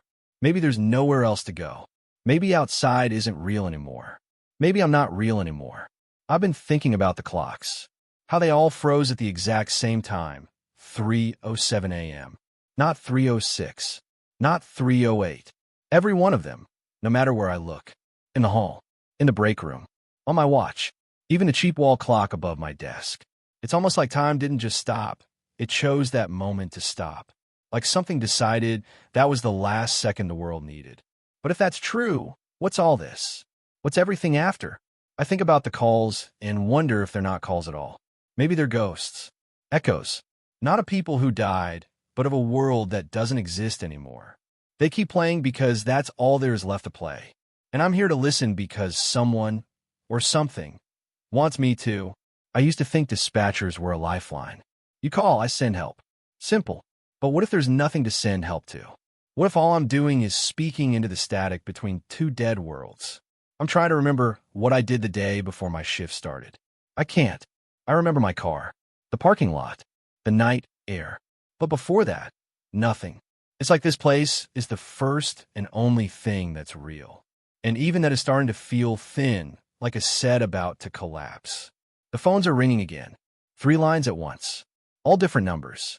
I answer the first, Kevin, home invasion, it's me. Second, woman with the kitchen fire, same breathless panic. Third, child's voice, saying there's a man standing at the foot of his bed. When I ask him to describe the man, he says, he's wearing your headset. I didn't hang up. I just put the phone down and sat here, staring at my reflection in the dark monitor. I don't know if I want to pick up the next one. Because if these calls are echoes, then maybe I'm one too. Maybe my voice is already out there, playing on some loop in another version of this room. And maybe somewhere, someone else is listening to me. The clocks still say 3:07. I think they always will. I think I'll be sitting here forever, waiting for a morning that will never come. Because maybe there's no morning anymore. Only the calls. Only the voices. Only me.